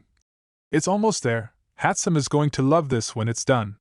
Grabbing the object, Izuku put it in a box and hid it behind some wires. I should get home. Mitsuki is going to worry. A few minutes later, Izuku was walking out of the hut when he saw something, or rather someone. There, standing on the walkway, was someone wearing a version of Izuku's costume, just opposite in color, or rather the reverse. Izuku tried to get a look at their face, but he noticed that they were vibrating it in order to hide themselves. Who are you? Asked Izuku. The mystery person let out a muffled and distorted laugh. Don't you recognize me, Izuku? No, actually you wouldn't, you were just a kid back then. Izuku approached the person. We've met before? Yes, years ago. I'd say about 3 years ago, answered the mystery person. Izuku stopped at the bottom of some steps. Funny, I don't remember you. Then maybe this will jog your memory. The person raised up their hand as red lightning began to spark around it. Do you remember now? Izuku's eyes widened. Why you son of a bitch! With green lightning jumping off his body, Izuku ran at the person at full speed. He was moving faster than he was at the exercise today. Climbing up the stairs, he was just about to reach the person when they too began to emit red lightning. The person then sidestepped out of the way, causing Izuku to stumble and trip. Sliding to a stop, Izuku got up and balled his fist. Too slow, Izuku, want to try again? Mocked the person. Gritting his teeth, Izuku once again activated his speed. Simultaneously, the mystery person did the same and took off running. Izuku quickly gave chase. The two then ran into the city, zigzagging through the streets and running past people, cars, and multiple city blocks in a matter of seconds. They then took the chase to the water, where the mystery person seemed to slow down, allowing Izuku the chance he needed to strike. Now side by side with the person, Izuku noticed the red glow of their eyes. He then tried to throw a punch, but the person simply ducked under. Izuku got frustrated and began to throw a volley of punches, but none would hit. Were you the one who killed my mom? Yelled Izuku as they continued to run across the water at super speeds. The mystery person stayed quiet. Answer me! However, instead of answering him, the mystery person caught one of his punches and threw him to the side. Izuku hit the ocean and bounced, but even before he could hit the water again, the mystery person ran in and grabbed Izuku by the arm. What followed was the mystery person dragging him along all throughout Japan. The mystery person ran through the rainforests in Kyushu, causing Izuku to slam against the trees, breaking them on impact. They even went through major cities, running through buildings. After what felt like forever to Izuku, they ended up back where it all started. With a red flash of lightning, the mystery person stopped and threw Izuku into the sand. With blood running down his face and lips, Izuku slowly began to pick himself up, but even before he could say anything, the mystery person came in and kneed Izuku in the gut. Falling to his knees, Izuku grabbed his stomach and gasped for air. That's when the mystery person ran up to Izuku and grabbed him by the hair, pulling his head back. You are so slow, Izuku! With a super speed uppercut, Izuku was sent flying into the hut. Crashing through the metal walls of the hut, he let out groans of pain. I don't know who you are, so tell me, who are you? Asked Izuku as he spit out blood. I guess you can call us friends. We have been doing this for a while now, Izuku. Wherever we run, there is death. Running at Izuku, the mystery person put him in a chokehold. Just like the day your mother died. Hearing that, Izuku tried to break out of the hold with his speed, but the mystery person countered it with his own and began to choke him harder. Now, with his lungs no longer getting air, Izuku began to faint, but right before he was, the mystery person let him go. You're not even worth killing yet, Izuku. There's still something you have to do, and once you do it, I will kill you. With that, the mystery person ran out of the hut with red lightning crackling behind them. Izuku laid on the floor in pain. They killed Mom, they killed Mom, they killed Mom, is all Izuku could repeat over and over again. A while later, Izuku managed to heal enough to stand, but the cuts and bruises on his face weren't healing as fast as they should. Making his way home, Izuku somehow managed to sneak past Mitsuki and Masaru. But once he was taking off his blood-stained clothes, Bakugo walked into his room. Hey nerd, about this afternoon you probably shouldn't. Bakugo then saw the bruises on Izuku's body. What happened? Izuku stayed silent. Izuku, what happened? Bakugo only called Izuku by his first name when he was either angry or worried. Balling up his fist, Izuku turned to Bakugo. It was them. Who? Asked Bakugo. The person who killed Mom, the person in the red lightning. I found them. Bakugo's eyes widened. Unknown location. Two shadows sat in a room with one of them holding up a newspaper. It seems the rumors of All Might being a teacher at UA are true. So it seems, should we proceed with the plan? The other asked. The shadow nodded. Yes, Master is getting things ready on his end. Before long the world will see their symbol of peace fall before their eyes. However, as the two men discussed their future plans, a red lightning bolt shot into the room they were in. The red glow partially illuminated the faces of the two individuals. I heard you have something planned? Can I join? And that's a wrap for part 1, Speedsters. If you enjoyed the twists and turns in this what-if scenario, Don't forget to drop a comment down below with your thoughts and theories. The Speed Force has only just begun to unravel its secrets for Deku, and we've got so much more in store for you. Before I go, a massive shout out to the legend himself, R. Smalls. Thanks for being an awesome part of this community. Now, spread the word to your fellow speedster pals, share the video, and let's make this What If series go viral. Until next time, stay speedy, my friends. Appreciate you all.